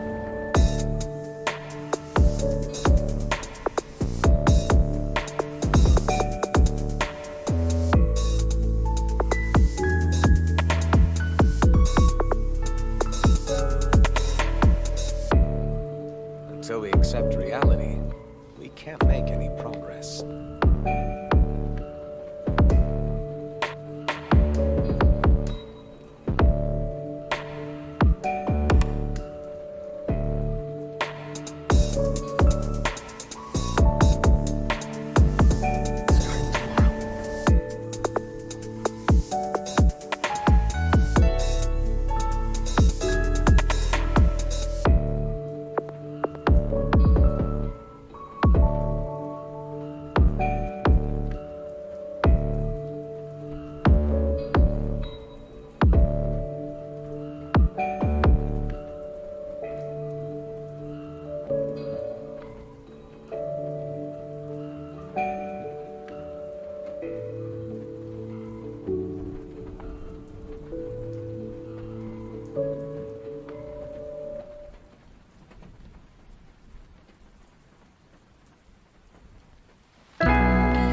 didn't know.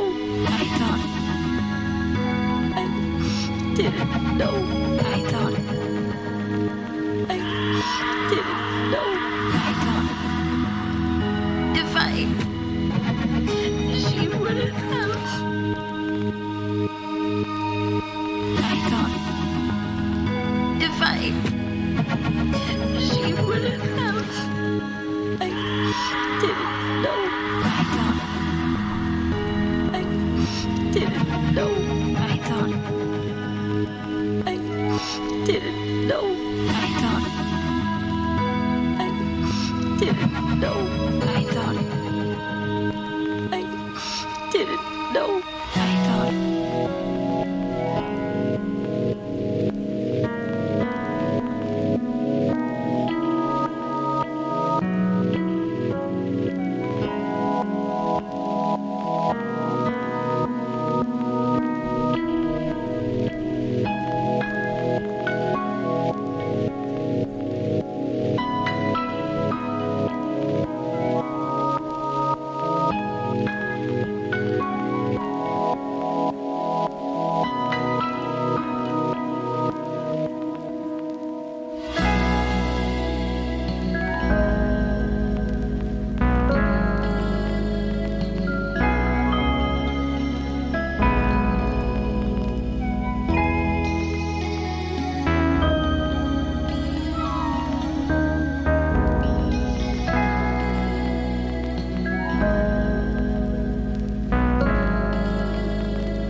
lot of people have done so much for me, but Nej, I no longer believe in myself. nej, Will I make it nej, on my own? nej, Am I capable of great things alone? nej. Take my hand and hold it tight, be my guide. It's getting hard to see in this darkness on my own.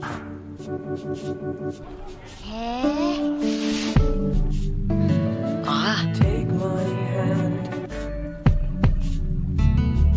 hold on tight. Take my hand as we make our way slowly to the unknown. Take my hand, I think my vision's finally clearing up.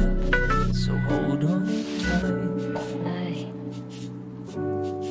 hold on tight. ja, I can make it nej, on my own. nej. I am capable of great things alone. Nej, Take my hand and hold it tight. Stay here at my side. But if you let go, I think I'll be just fine. vadå?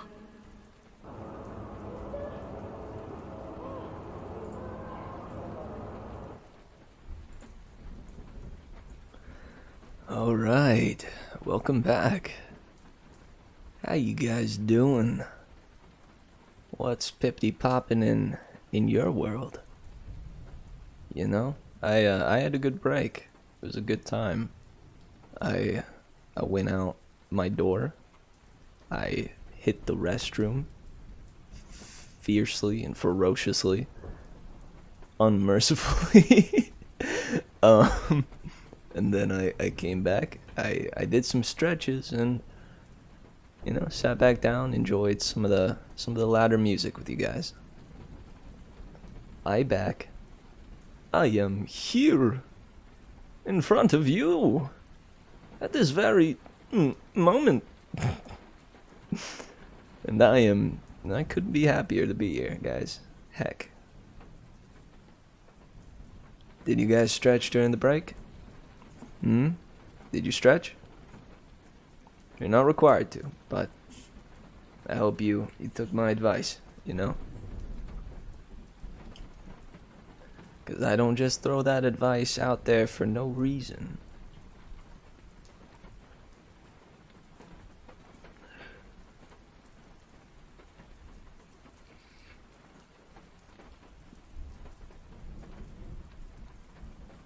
Alright, so we're going to get back into the reading pretty quick here. Also, Angel Beats. I've seen that in my recommendeds a fair amount. I think I may give it a try. Give it a look-see. I stood up. Is that enough to stretch?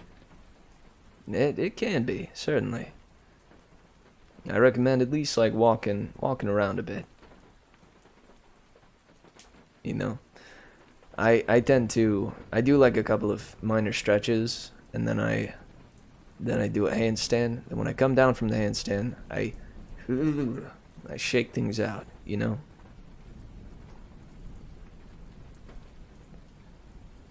Oh yeah, no, you got that right.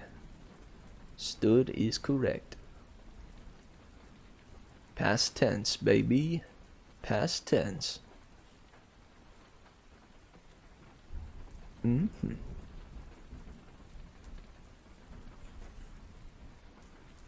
Heck yeah. Alrighty, guys. So, we ready for story time?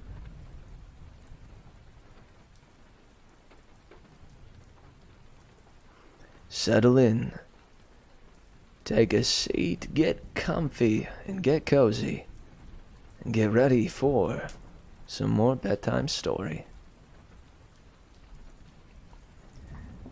'Cause this is The Lost Hero by Rick Riordan.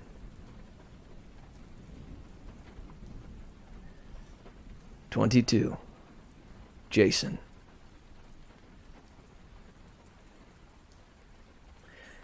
It took all three of them to hold back the satyr. "Whoa, Coach," Jason said. "Bring it down a few notches." A younger man charged into the room. Jason guessed he must be Lit, the old guy's son. He was dressed in pajama pants with a sleeveless t-shirt that said Corn Huskers, and he held a sword that looked like it could husk a lot of things besides corn. "Hey, thanks, May. I appreciate you coming in during the breaks." His ripped arms were covered in scars, and his face, framed by curly dark hair, would have been handsome if it wasn't so sliced up. Lit immediately zeroed in on Jason like he was the biggest threat, and stalked towards him, swinging his sword overhead. "Hold on!" Piper stepped forward, trying her best, calming voice. "This is just a misunderstanding. Everything is fine." Lit stopped in his tracks, but he still looked weary. It didn't help that Hedge was screaming, I'll get him! Don't worry! "Coach," Jason pleaded, "they may be friendly. Besides, we're trespassing in their house." "Thank you," said the old man in the bathrobe. "Now, who are you? And why are you here?" "Let's all put our weapons down," Piper said. "Coach, you first." Hedge clenched his jaw. Just one thwack. Just one thwack. Just one thwack. "No," Piper said. What about a compromise? I'll kill them first. And if it turns out they're friendly, I'll apologize. "No," Piper insisted. Meh. Coach Hedge lowered his club. Piper gave Lit a friendly, "Sorry about that," smile. Even with her hair messed up and wearing 2-day-old clothes, she looked extremely cute, and Jason felt a little jealous she was giving Lit that smile. Lit huffed and sheathed his sword. You speak well, girl. Fortunately for your friends, or I would have run them through. "Appreciate it," Leo said. "I try not to get run through before lunchtime." Heh. The old man in the bathrobe sighed, kicking the teapot that Coach Hedge had smashed. "Well, since you're here, please sit down." Lit frowned. Your Majesty. No, it's fine, Lit. The old man said. "New land, new customs. They may sit in my presence. After all, they've seen me in my night clothes. No sense observing formalities." He did his best to smile, though it looked a little forced. "Welcome to my humble abode. I am King Midas."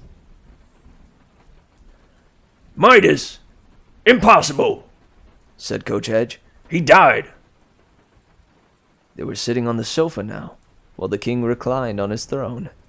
Tricky to do in that bathrobe of his, and Jason kept worrying the old guy would forget and uncross his legs. Hopefully he was wearing golden boxers under there. Lit stood behind the throne, both hands on his sword, glancing at Piper, and flexing his muscular arms just to be annoying. Jason wondered if he looked that ripped holding a sword. Sadly, he doubted it. Piper sat forward. "What our satyr friend means, your majesty, is that you're the second mortal who we've met who should be, dead.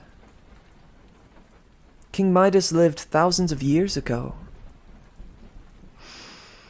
Interesting. The king gazed out the windows at the brilliant blue skies and the winter sunlight.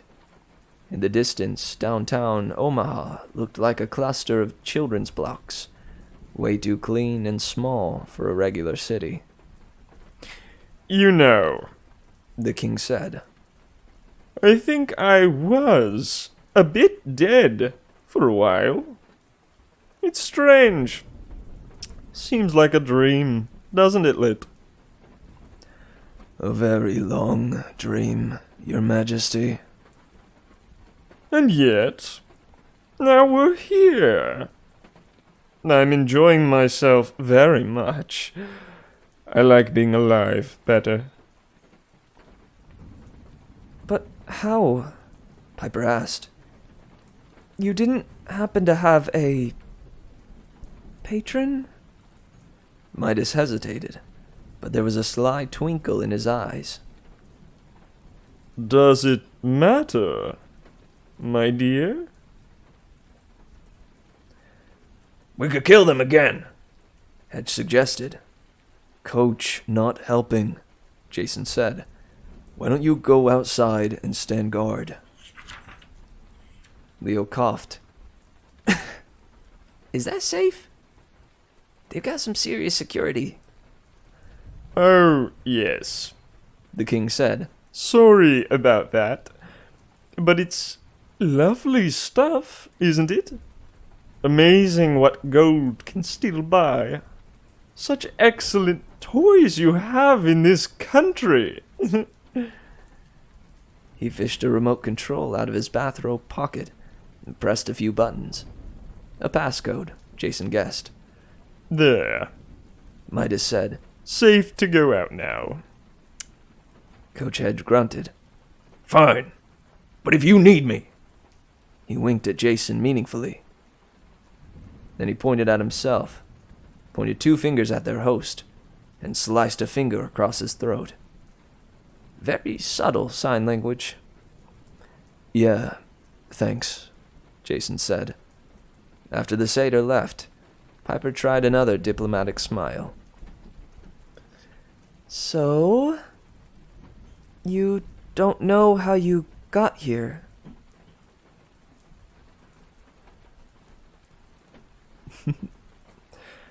Oh, well, yes. Sort of. The king said. He frowned at Lit. Why did we pick Omaha again? I know it wasn't the weather. The Oracle, Lit said. Yes! I was told there was an oracle in Omaha.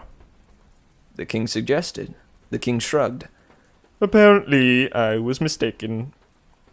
But this is a rather nice house, isn't it? Lit is short for Lityorses. Lityorses. By the way, horrible name, but his mother insisted. Lit has plenty of wide open space to practice his swordplay. He has quite a reputation for that. They called him the Reaper of Men back in the old days. Oh, Piper tried to sound enthusiastic. How nice. Lit's smile was more of a cruel sneer. Jason was now 100% sure he didn't like this guy, and he was starting to regret sending Hedge outside. "So," Jason said, "all this gold." The king's eyes lit up. Are you here for gold, my boy? Please, take a brochure. Jason looked at the brochures on the coffee table.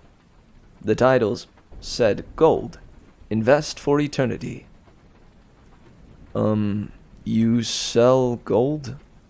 No, the king said. I make it. In uncertain times like these, gold is the wisest investment, don't you think? Governments fall, the dead rise. Giants attack Olympus, but gold retains its value. Leo frowned. "I've seen that commercial." Oh, don't be fooled by cheap imitators, the king said. I assure you, I can beat any price for a serious investor. I can make a wide assortment of gold items at a moment's notice. "But," Piper shook her head in confusion. "Your Majesty, you gave up the golden touch, didn't you?" The king looked astonished. Gave it up? "Yes," Piper said. "You got it from some god." Dionysus, the king agreed. I'd rescued one of his satyrs, and in return, the god granted me one wish. I chose the golden touch. "But you accidentally turned your own daughter to gold," Piper remembered, "and you realized how greedy you'd been. So you repented." Repented? King Midas looked at Lit incredulously. You see, son, you're away for a few thousand years, and the story gets twisted all around. My dear girl, did those stories ever say I'd lost my magic touch? "Well, I guess not. They just said you learned how to reverse it with running water, and you brought your daughter back to life." That's all true. Sometimes I still have to reverse my touch. There's no running water in the house because I don't want accidents. He gestured to his statues. But we choose to live next to a river, just in case. Occasionally, I'll forget and pat Lit on the back. Lit retreated a few steps. I hate that.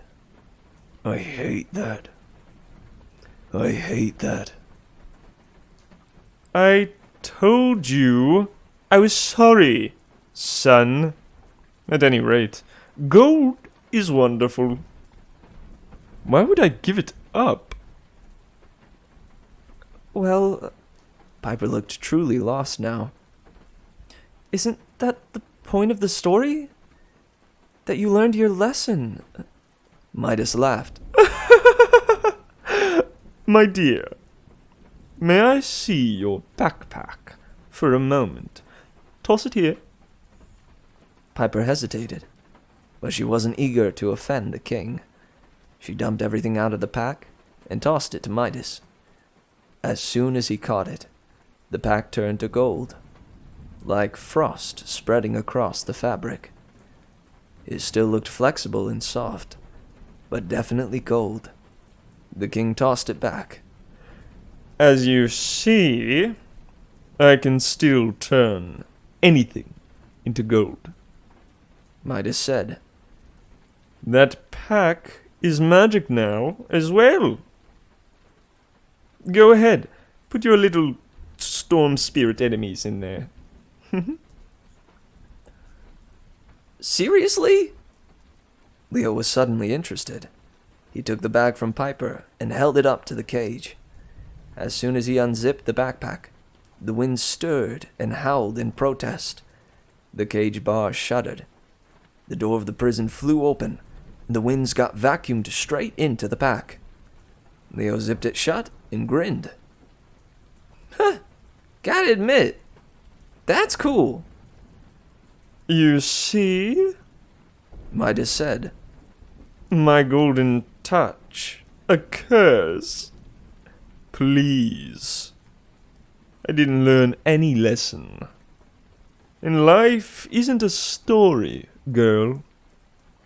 Honestly, my daughter Zoe was much more pleasant as a golden statue. She talked a lot, Lit said. Exactly. And so I turned her back to gold. Midas pointed. There in the corner was a gold statue of a girl with a shocked expression, as if she were thinking, "Dead? That's horrible," Piper said. Nonsense. She doesn't mind. Besides, if I'd learned my lesson, would I have gotten these? Midas pulled off his oversized sleeping cap, and Jason didn't know whether to laugh or get sick. Midas had long, fuzzy, gray ears sticking up from his white hair, like Bugs Bunny, but they weren't rabbit ears. They were donkey ears. "Oh, wow," Leo said. "I didn't need to see that." Terrible, isn't it?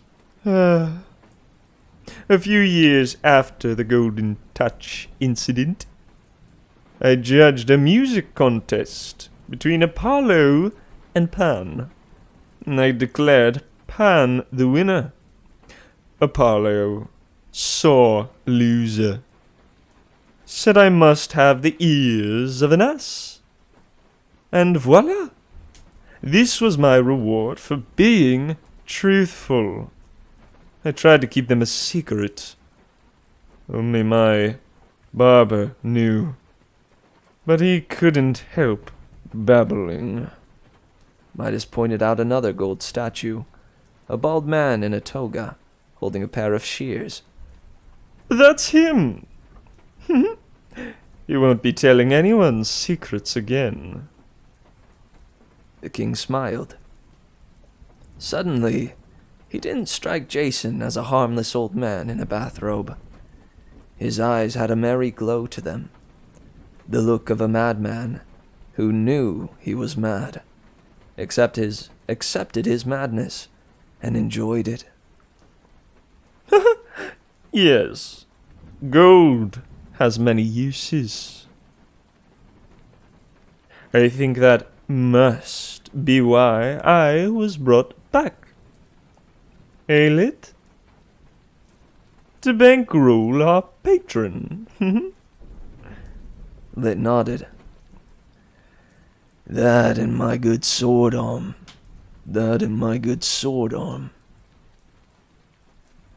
Jason glanced at his friends. Suddenly the air in the room seemed much colder. "So you do have a patron," Jason said. "You work for the giants."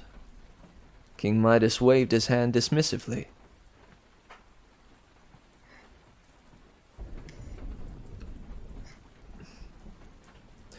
Well, I don't care for giants myself, of course, but even supernatural armies need to get paid. I do owe my patron a great debt. I tried to explain that to the last group that came through, but they were very unfriendly. Wouldn't cooperate at all.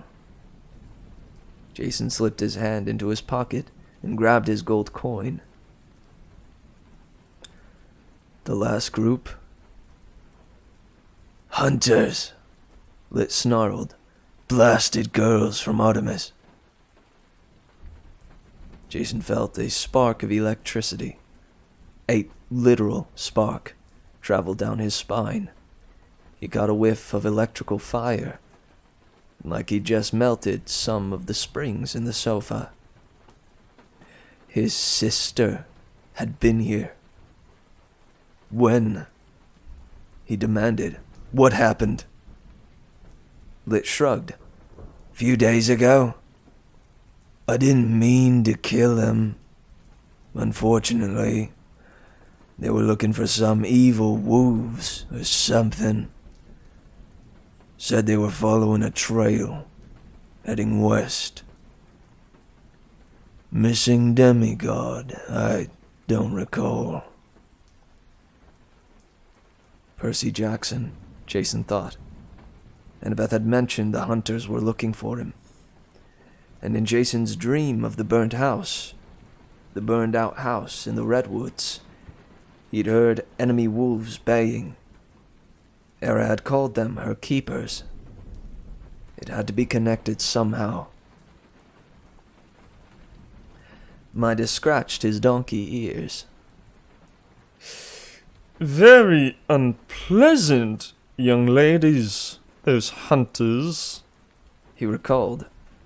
They absolutely refuse to be turned into gold.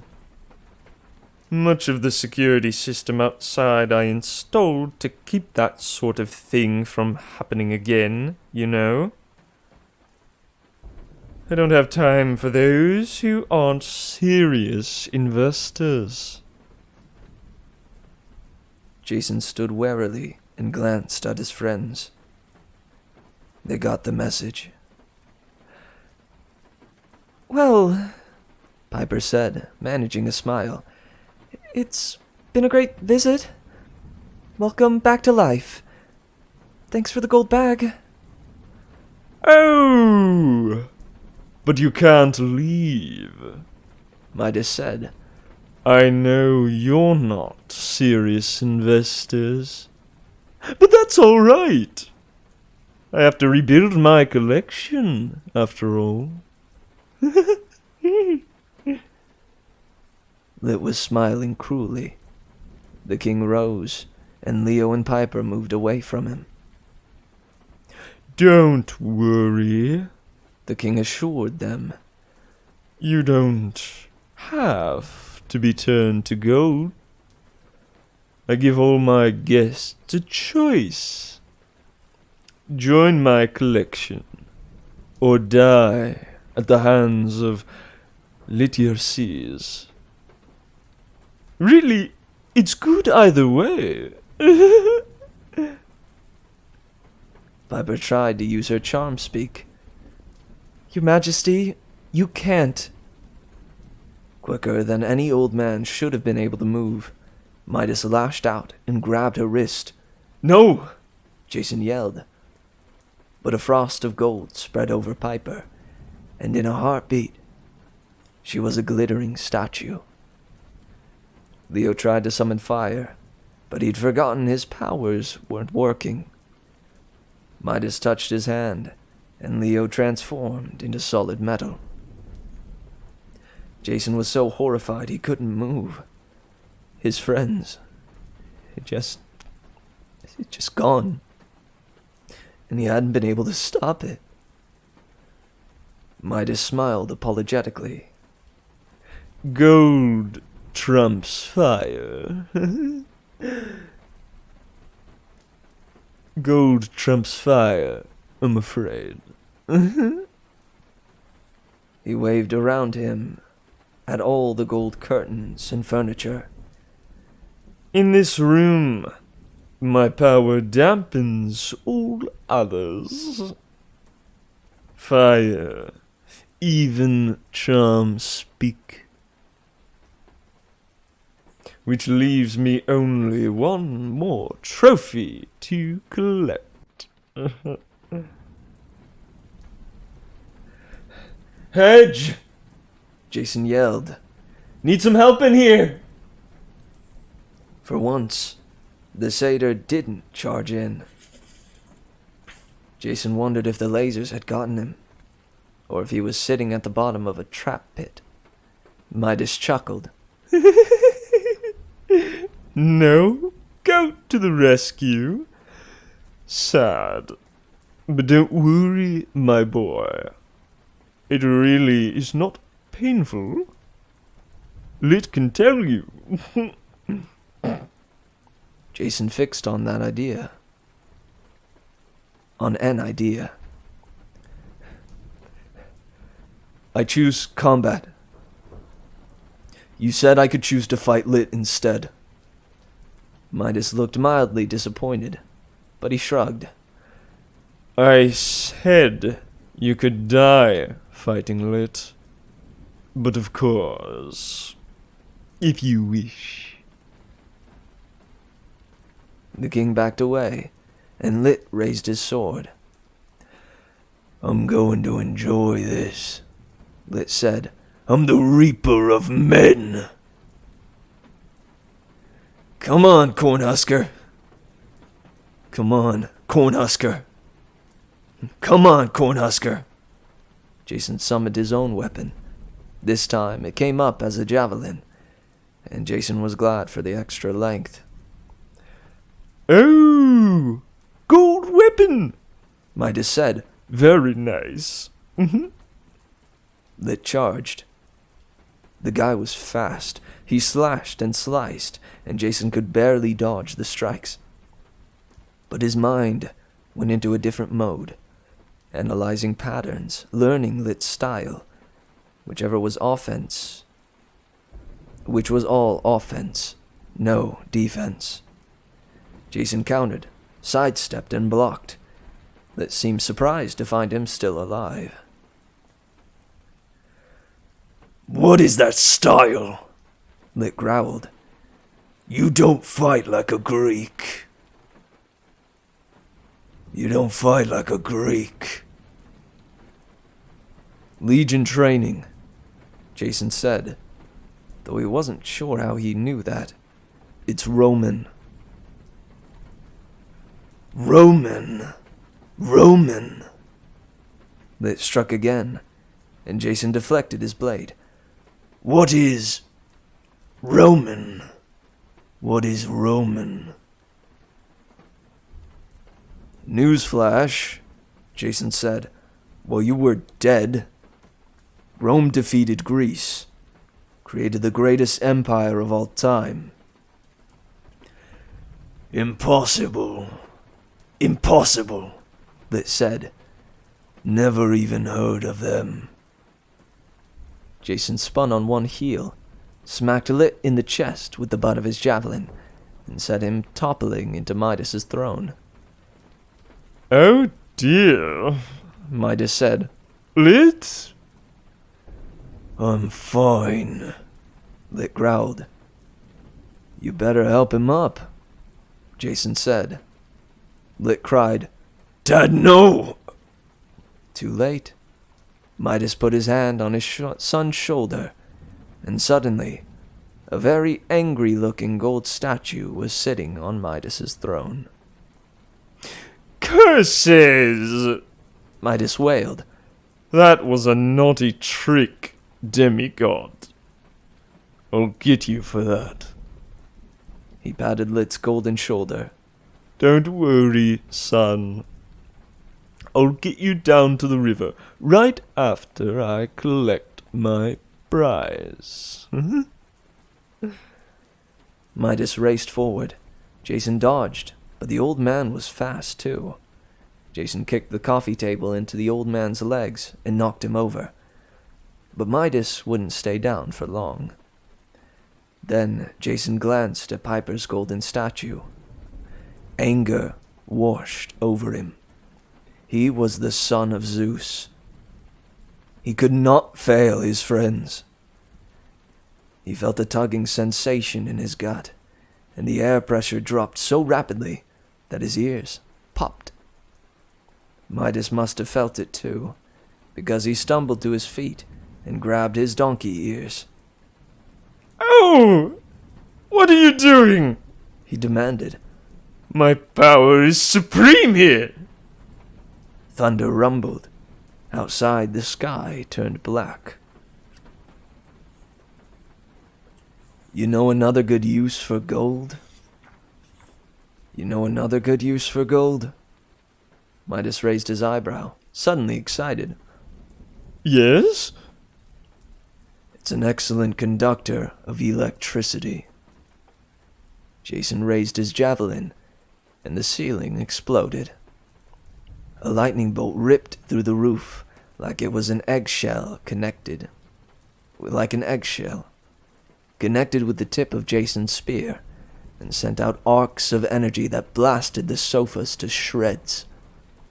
Chunks of ceiling plaster crashed down, the chandelier groaned and snapped off its chain, and Midas screamed as it pinned him to the floor. The glass immediately turned to gold. When the rumbling stopped, freezing rain poured into the building. Midas cursed in ancient Greek, thoroughly pinned under his chandelier. The rain soaked everything, turning the gold chandelier back to glass.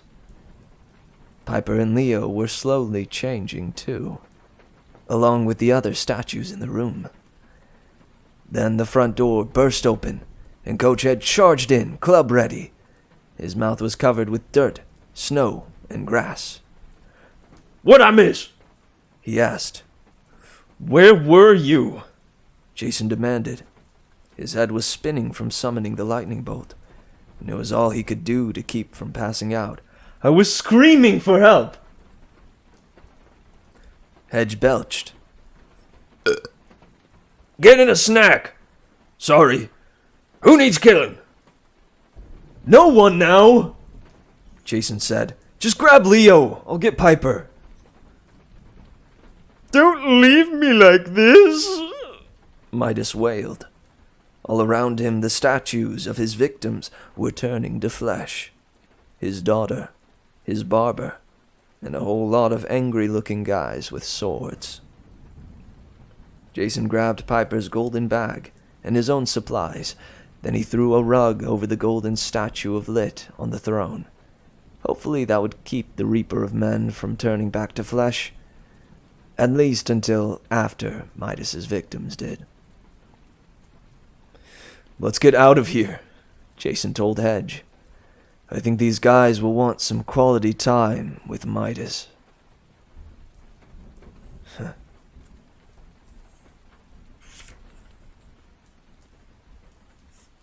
I didn't expect so many one-liners from this book. You know? How's gold gonna trump fire? Seems sus, dude. I agree. But I think that's why they added the whole his power dampens other powers if he's surrounded by things he has made gold. Also freaking Coach Edge. He's getting a snack? Come on, man. 1 second you were vigilant as all heck. The next, you're pigging out and missing the fight of your life. Come on. Come on, man.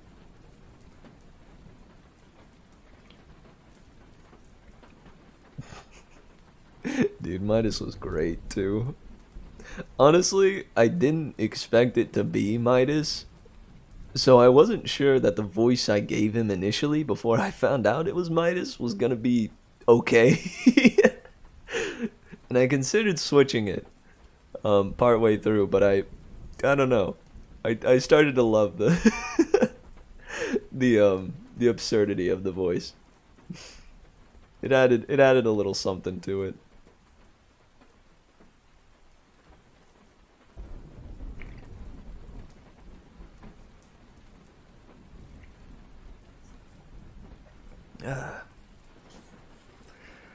Well, okay, let's go ahead and read this last chapter, shall we?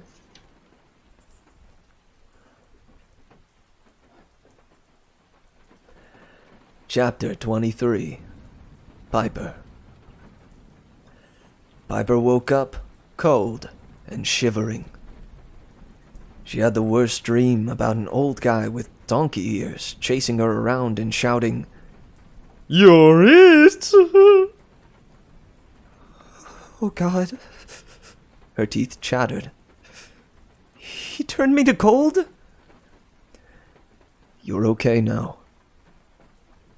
Jason leaned over and tucked a warm blanket around her, but she still felt as cold as a Boread. She blinked, trying to figure out where they were. Next to her, a campfire blazed, turning the air sharp with smoke. Firelight flickered against rock walls. They were in a shallow cave, but it didn't offer much protection. Outside, the wind howled.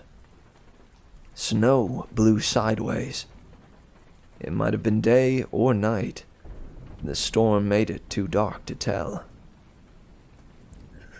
"Leo?" Piper managed. "Present and ungoldified." Leo was also wrapped in blankets. He didn't look great, but better than Piper felt. "I got the precious metal treatment too," he said. "But I came out of it faster. Don't know why. We had to dunk you in the river to get you back completely. Tried to dry you off, but it's really, really cold."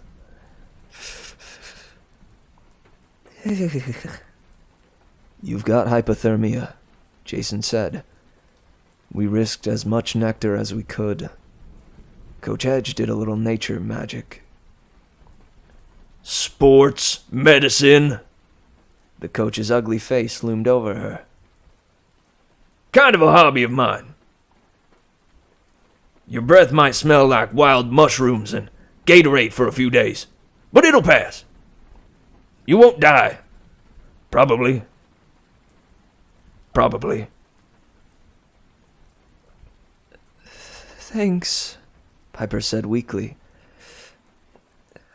"How did you beat Midas?" Jason told her the story, but putting most of it down to luck. The coach snorted. Kid's being modest. You should have seen him. Hey-ya! Slice! Boom with the lightning. "Coach, you didn't even see it," Jason said. "You were outside eating the lawn." But the satyr was just warming up. Then I came in with my club, and we dominated that room. Afterward, I told him, Kid, I'm proud of you. If you could just work on your upper body strength. "Coach," said Jason. Yeah? "Shut up. Please." Sure. The coach sat down at the fire and started chewing his cudgel. Jason put his hand on Piper's forehead and checked her temperature. "Leo, can you stoke the fire?" "On it." Leo summoned a baseball-sized clump of flames and lobbed it into the campfire. "Do I look that bad?" Piper shivered. "Nah," Jason said. "You're a terrible liar," she said. "Where are we?" "Pikes Peak," Jason said. "Colorado."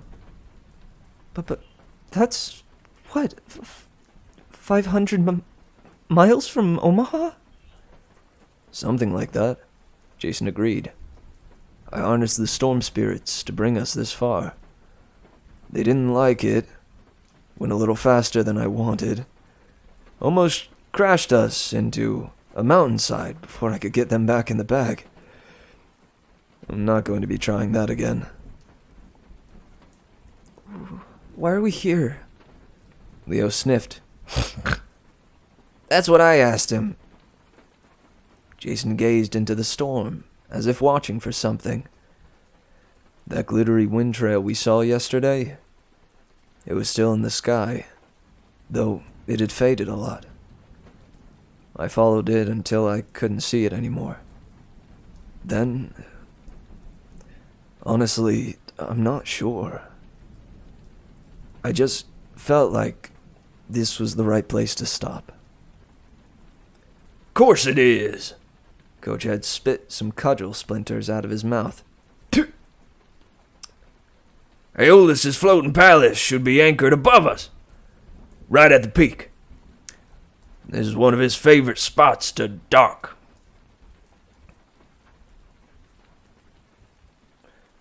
Maybe that was it. Jason knit his eyebrows. I don't know. Something else, too. The hunters were heading west, Piper remembered. Do you think they're around here? Jason rubbed his forearm, as if the tattoos were bothering him. I don't see how anyone could survive on the mountain right now. The storm's pretty bad. It's already the evening before the solstice. But we didn't have much choice except wait out the storm here. We had to give you some time to rest before we tried moving. You didn't need to convince her. The wind howling outside the cave scared her, and she couldn't stop shivering. We have to get you warm.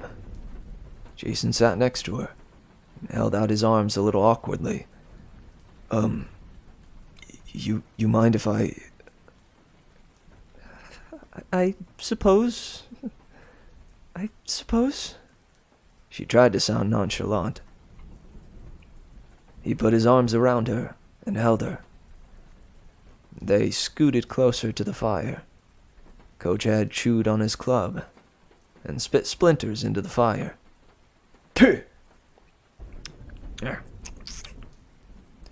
Leo broke out some cooking supplies and started frying burger patties on an iron skillet. So, guys, long as you're cuddled up for story time, something I've been meaning to tell you. On the way to Omaha, I had this dream. Kind of hard to understand with the static and the Wheel of Fortune breaking in. Wheel of Fortune? Piper assumed Leo was kidding. But when he looked up from his burgers, his expression was deadly serious. The thing is, he said, my dad Hephaestus talked to me. My dad Hephaestus talked to me. Leo told them about his dream. In the firelight, with the wind howling, the story was even creepier. Piper could imagine the static-filled voice of the god warning about giants who were the sons of Tartarus, and about Leo losing some friends along the way. She tried to concentrate on something good. Jason's arms around her. The warmth slowly spreading into her body. But she was terrified. I don't understand. If demigods and gods have to work together to kill the giants, why would the gods stay silent? If they need us... Ha! Coach Edge said. The gods hate needing lessons. And humans. They like to be needed by humans. But not the other way around. Things will have to get a whole lot worse before Zeus admits he made a mistake closing Olympus. Coach, Piper said, that was the most intelligent comment you've said since being frozen. Hedge huffed. What? I'm intelligent. I'm not surprised you cupcakes haven't heard of the Giant War. gods don't like to talk about it. Bad PR to admit you needed mortals to help beat an enemy. That's just embarrassing. There's more, though, Jason said. When I dreamt about Hera in her cage, she said Zeus was acting unusually paranoid. And Hera... She said she went to those ruins because a voice had been speaking in her head. What if someone's influencing the gods? Like Medea influenced us? Piper shuddered. She had a similar thought. That some force they couldn't see was manipulating things behind the scenes, helping the giants. Maybe the same force was keeping Enceladus informed about their movements, and had even knocked their dragon out of the sky over Detroit. Perhaps Leo's sleeping dirt woman, or another servant of hers. Leo set hamburger buns on the skillet to toast. Yeah, Hephaestus said something similar. Like, Zeus was acting weirder than usual. But what bothered me was the stuff my dad didn't say. Like, a couple of times he was talking about the demigods, and how he had so many kids and all. I don't know. He acted like getting the greatest demigods together was going to be almost impossible. Like Hera was trying, but it was a really stupid thing to do. There was some secret Hephaestus wasn't supposed to tell me? Jason shifted. Piper could feel the tension in his arms. Chiron was the same way back at camp, he said. He mentioned a sacred oath not to discuss something. Coach, you know anything about that? Nah, I'm just a satyr. They don't tell us the juicy stuff. Especially an old... He stopped himself. An old guy like you? Piper asked. But you're not that old, are you? 106, The coach muttered. 106. The coach muttered. Leo coughed. Say what? Don't catch your panties on fire, Valdez. That's just 53 in human years. Still, yeah, I made some enemies on the Council of Cloven Elders. I've been a protector a long time. But they started saying I was getting unpredictable. Too violent. Can you imagine? Wow. Piper tried not to look at her friends. That's hard to believe. Coach scowled. Yeah. Then, finally, we get a good war going with the Titans. And do they put me on the front lines? No! They send me as far away as possible. The Canadian frontier. Can you believe it? Then, after the war, they put me out to pasture. The wilderness school. Bah! Like I'm too old to be helpful. Just because I like playing offense. All those flower pickers on the council talking about nature. I thought satyrs liked nature, Piper ventured. Shoo! I love nature, Hedge said. Nature means big things and eating little things. Oh. Nature means big things killing and eating little things. And when you're a, vertically challenged satyr like me, you get in good shape, you carry a big stick, you don't take nothing from no one. That's nature. Hedge snorted indignantly. Flower pickers. Anyway, I hope you got something vegetarian cooking, Valdez. I don't do flesh. Yeah, Coach. Don't eat your cudgel. I got some tofu patties here. Piper's a vegetarian too. I'll throw them in a second. I'll throw them on in a second.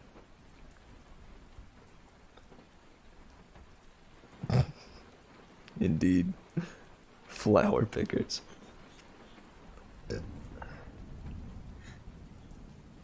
Yeah, dude, Coach Edge is just the weirdest satyr. Coming from a story with Grover, like a timid but very satyr, you know. To this guy, he's like a sheer opposite to Grover, and I think it's a brilliant choice. The smell of frying burgers filled the air. Piper usually hated the smell of cooking meat, but her stomach rumbled like it wanted to mutiny. I'm losing it, she thought. Think broccoli, carrots, lentils. Her stomach wasn't the only thing rebelling. Lying by the fire, with Jason holding her, Piper's conscience felt like a hot bullet slowly working its way towards her heart. All the guilt she'd been holding in for the last week, since the giant, Enceladus, had first sent her a dream, was about to kill her. Her friends wanted to help her. Jason even said he'd walk into a trap to save her dad, and Piper had shut them out. For all she knew, she'd already doomed her father when she attacked Medea. She choked back a sob. Maybe she'd done the right thing in Chicago by saving her friends, but she'd only delayed her problem. She could never betray her friends, but the tiniest part of her was desperate enough to think, what if I did? She tried to imagine what her dad would say. Hey, Dad. If you were ever chained up by a cannibal giant and I had to betray a couple of friends to save you, what should I do? Funny.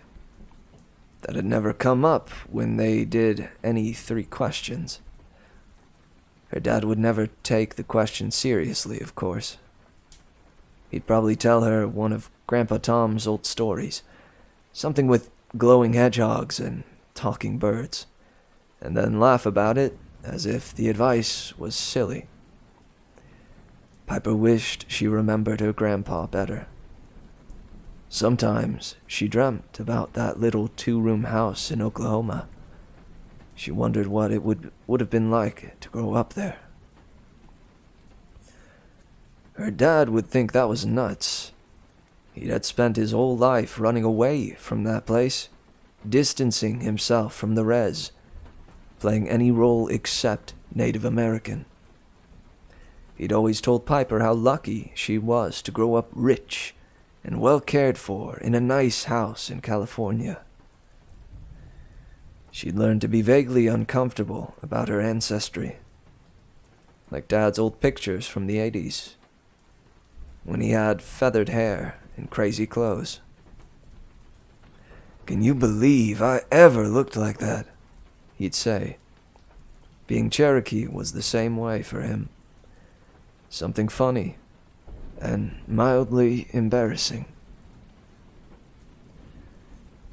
But what else were they? Dad didn't seem to know. Maybe that's why he was always so unhappy, changing roles. Maybe that's why Piper started stealing things, looking for something her dad couldn't give her. Leo put tofu patties on the skillet. The wind kept raging.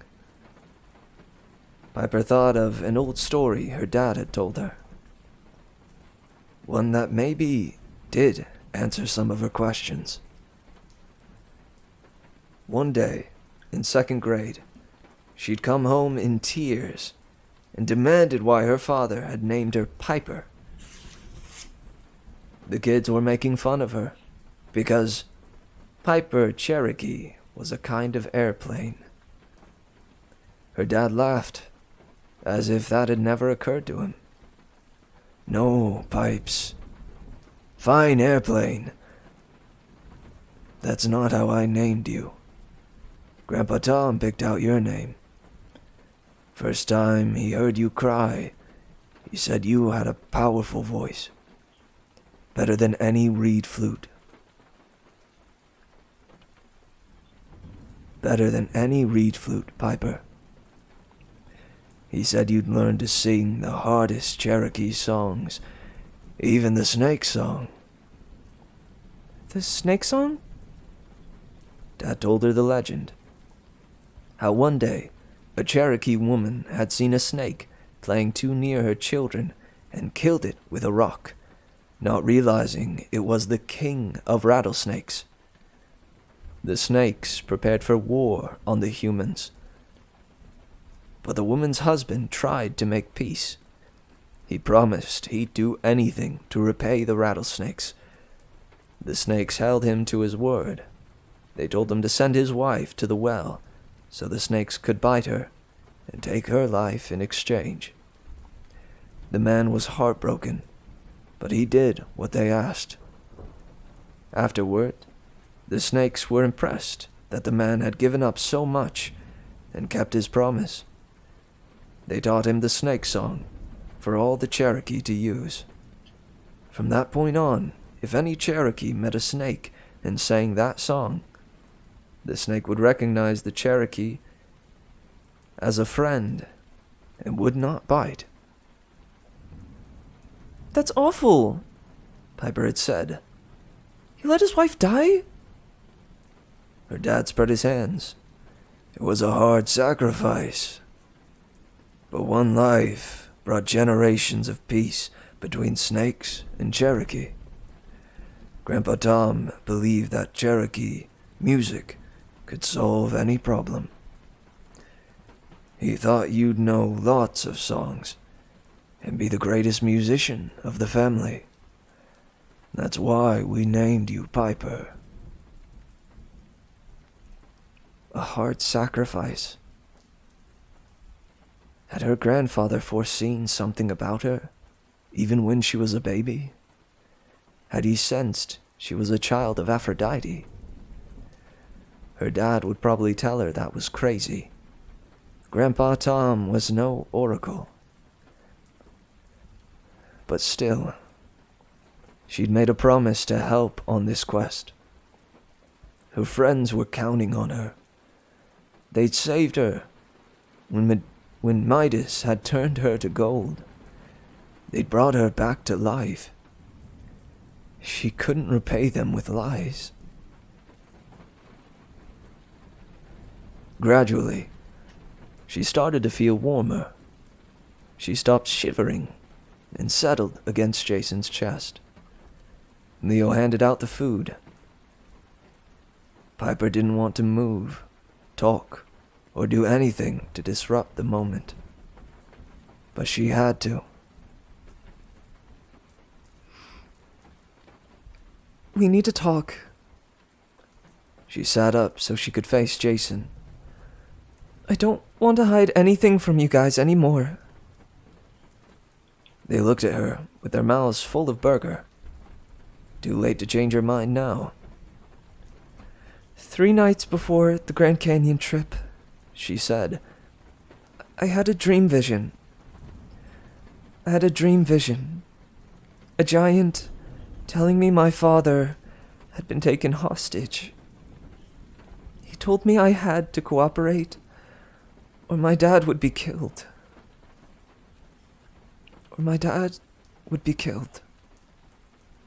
The flames crackled.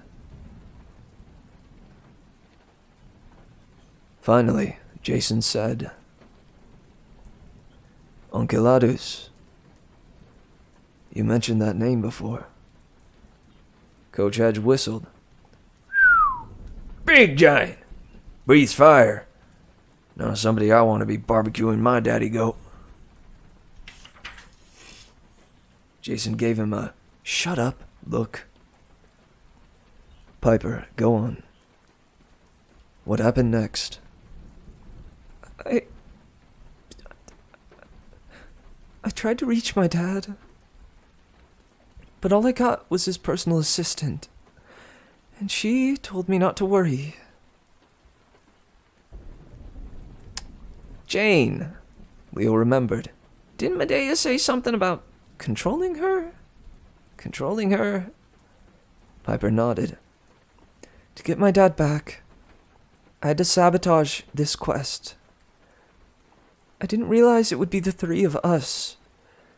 Then, after we started the quest, Enceladus sent me another warning. He told me he wanted you two dead.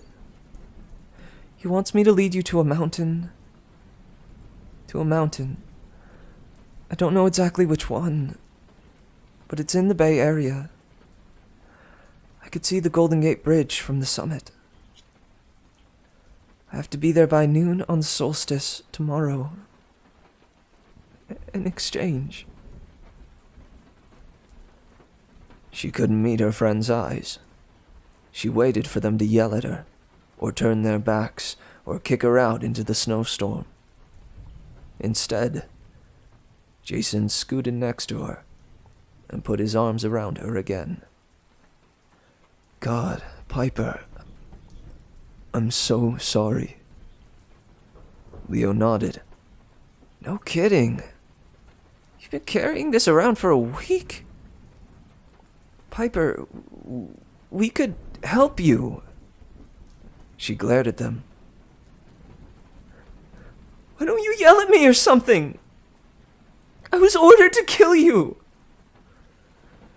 Oh, come on, Jason said. You saved us both on this quest. I'd put my life in your hands any day. Same, Leo said. Can I have a hug too? You don't get it, Piper said. I've probably just killed my dad telling you this. I doubt it. Yeah. Coach Hedge belched. He was eating his tofu burger folded inside the paper plate, chewing it all like a taco. Giant hasn't gotten what he wants yet, so he still needs your dad for leverage. He'll wait until the deadline passes, see if you show up. He wants you to divert the quest to this mountain, right? Piper nodded uncertainly. So, that means Era is being kept somewhere else, Hedge reasoned. And she has to be saved by the same day. So you have to choose. Rescue your dad or rescue Era. If you go after Era, then Enceladus takes care of your dad. Besides, Enceladus would never let you go even if you cooperated. You're obviously one of the 7 in the Great Prophecy. One of the 7. She talked about this before with Jason and Leo, and she supposed it must be true. But she still had trouble believing it. She didn't feel that important. She was just a stupid child of Aphrodite. How could she be worth deceiving and killing?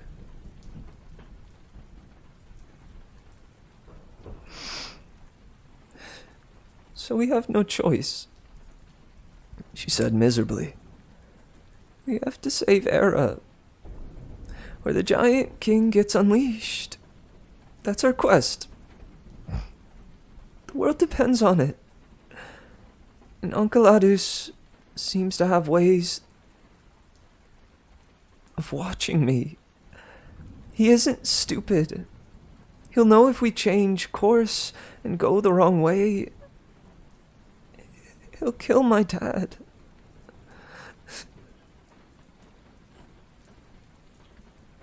He's not going to kill your dad, Leo said. We'll save him. don't have time! Piper cried. Besides, it's a trap. We're your best friends, Beauty Queen, Leo said. We're not going to let your dad die. We just gotta figure out a plan. Coach Hedge grumbled. Would help if we knew where this mountain was. Maybe Aeolus can tell you that. The Bay Area has a bad reputation for demigods. Old home of the Titans, Mount Orthus, sits over Mount Tom, where Atlas holds up the sky. I hope that's not the mountain you saw. Piper tried to remember the vista in her dreams. I don't think so. This was inland. Jason frowned at the fire, like he was trying to remember something. Bad reputation. That doesn't seem right. The Bay Area... You think you've been there? Piper asked. He looked like he was almost on the edge of a breakthrough. Then anguish came back into his eyes. I don't know. Hedge, what happened to Mount Orthus? Hedge took another bite of paper and burger. Well, Kronos built a new palace last summer. Big, nasty place. Was going to be the headquarters for his new kingdom and all. Weren't any battles there, though. Kronos marched on Manhattan, tried to take Olympus. If I remember right, he left some other titans in charge of his palace. But after Kronos got defeated in Manhattan, the whole palace just crumbled on its own. No, Jason said. Everyone looked at him. What do you mean, no? Leo asked. What do you mean, no? Leo asked. That's not what happened. He tensed, looking toward the cave entrance. Did you hear that? For a second, nothing. Then Piper heard it. Howls, piercing the night.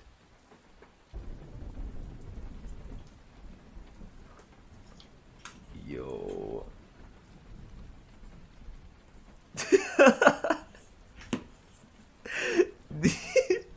P-dubs, come on.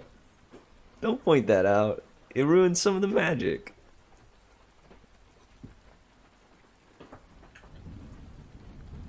And it feels so much longer. Come on. Come on. Hey, Lay. Shoot, you just missed it. I don't know how long you've been here, but that was the last chapter of the night. And our friends may be attacked by wolves in the next chapter. Yee. Eep.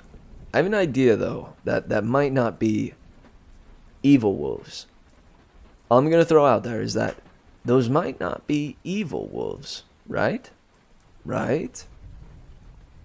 This is speculation, pure speculation, because I genuinely don't know. But I have an idea that maybe those are not evil wolves. They might be friendly, you know?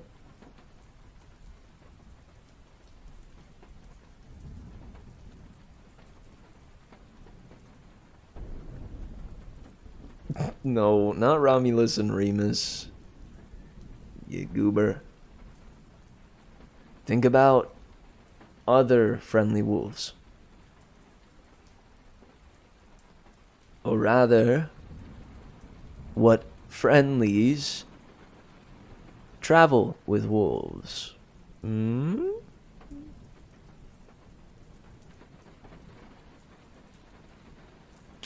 Nah? Anybody? No, just me? Okay.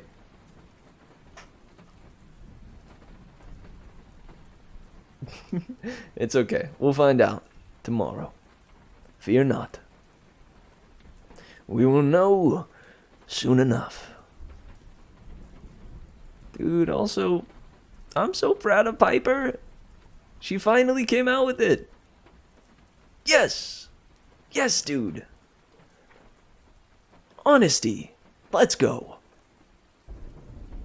Honesty is the bomb diggity.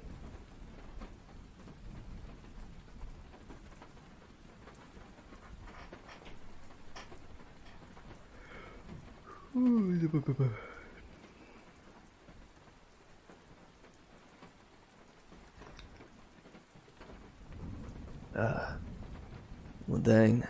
Those were some good chapters.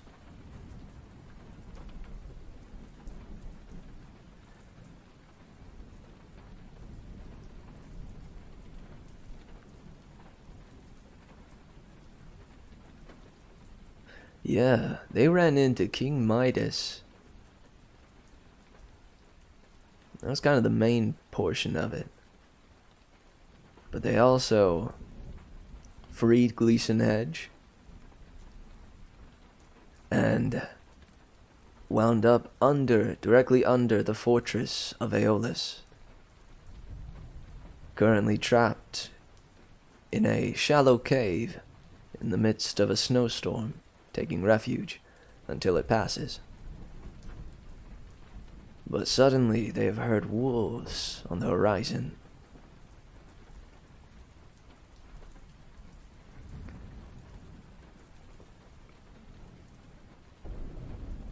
I also like the detail that Jason is the one that noticed it first, before the howling even happened.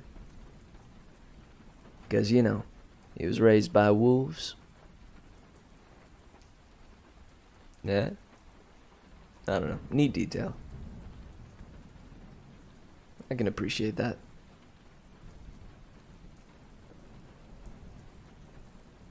Oh, man. Oh, yep. And this sleepy time tea starting to bring on the Z's, guys. You see the Dune trailer? I have not. Is it gonna be a movie or a series? TV or big picture?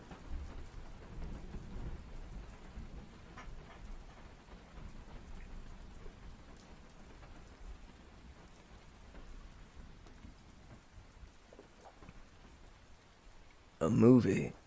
They're gonna break it up though, right? That's like a long-spanning series, isn't it? They better not pull a Percy Jackson and the Lightning Thief and just make what ought to be like a 3-hour movie into an hour and like 12 minutes or hour and 20 minutes or something. They have 2 planned to start. Heck yeah, man. I bet that'll be a success. And, I don't know, I need to acquire myself a copy of Dune if we're going to be reading it on Sundays. Because otherwise, I do not have access to it. But I think Lucas actually owns it. So I could ask him. And I know for sure he's at least finished the first one.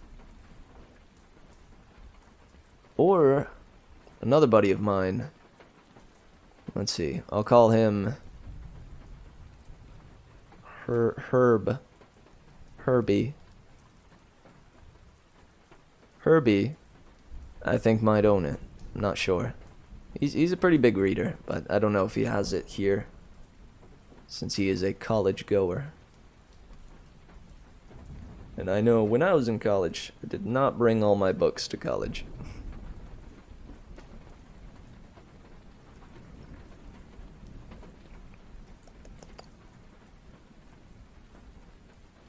And yeah, true.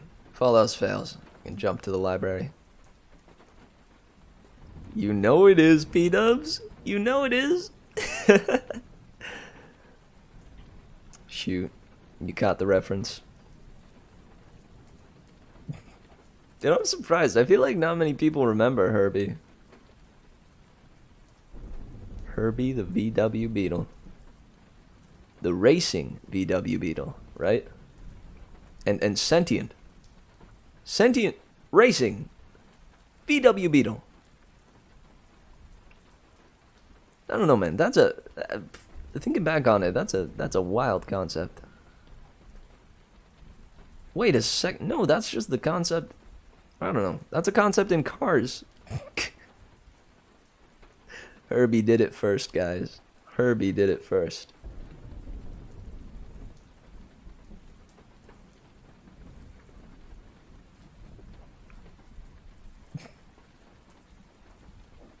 What is that related to Herbie Hancock?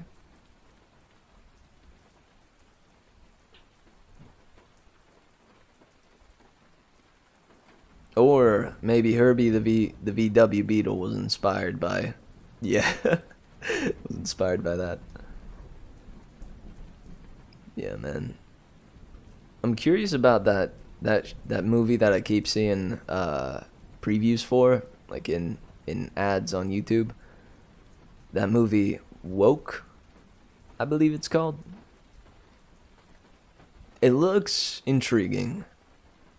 I don't know if it'll be the best thing ever, but I like its use of of puppetry, like for the things that come alive, like in his bad trip, or what seems like a bad trip.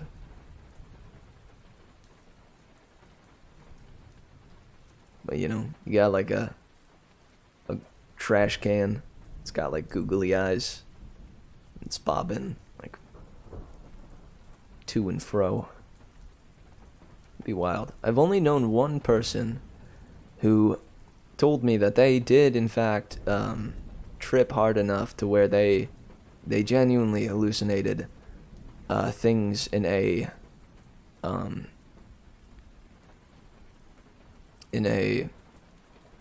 gas station, like the gas station store. They hallucinated things in the gas station store, talking to them and having eyes. Very wild. It's weird to think that genuinely does come from real human experience. Or surreal human experience. Well, then again, I guess he could have been lying, but I don't know. He seemed like an honest chap. We'll call him Darwin.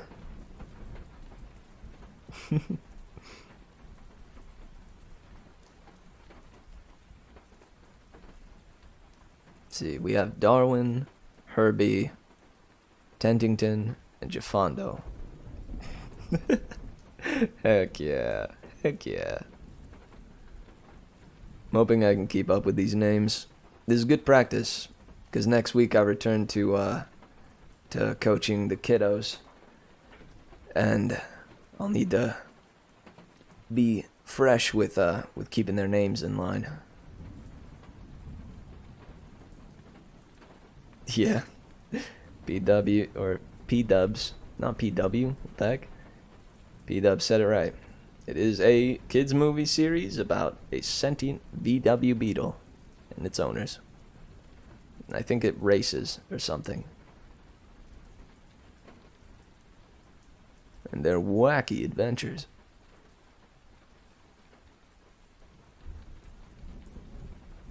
Nice.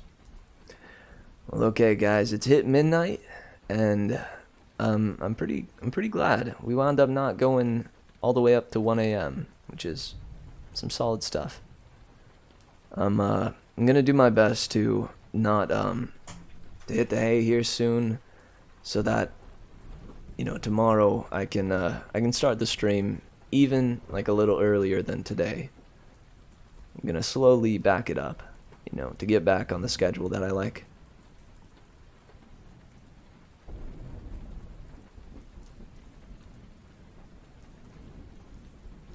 No, the one with the trash can and eyes is called Woke. W-O-K-E. It's a newer one, much newer. The Herbie is the one about the VW Beetle that is sentient.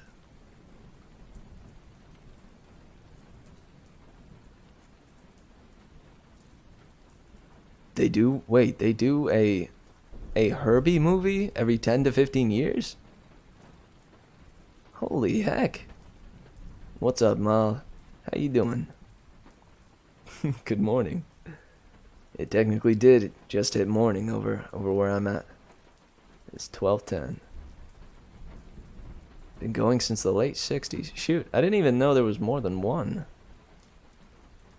That's wild.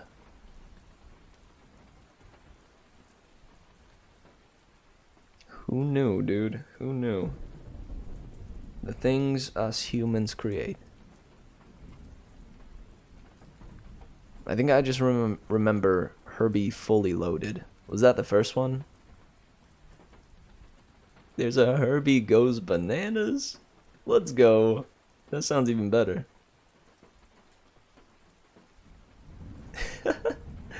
Just Herbie Goes Bananas. You know, that's just what happens. I have a feeling Herbie was already bananas. You know? You know, dude? Well, okay. 5 to 6. Oh my gosh. That genuinely shocks me. It's been going since the 60s. Huh. Well, on that new bit of information that I've learned tonight, I'll leave off on that note. Thank you guys for coming, and I hope to see you tomorrow for chapters 24 to 27. Heck yeah. Or not to 27, but through 27. I know, Mel. I'm sorry. I'm sorry you just got here, but it is the end of the stream, I'm afraid. Not going quite as late as I did last time. But I'm super happy you stopped by. Heck yeah. Alright, hit me with that outro music. Yeah, yeah, yeah. Oh, wow. Okay, guys. This was a heck of a lot of fun. I appreciate those peeps that stayed from the raid at the start. And I super appreciate, I want to thank Lucas again for keeping his stream online and specifically waiting to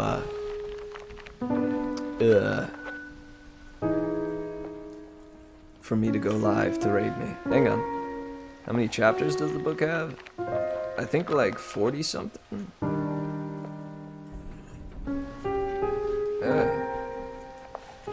Sorry, I'm panicking. Panic? Where's the what?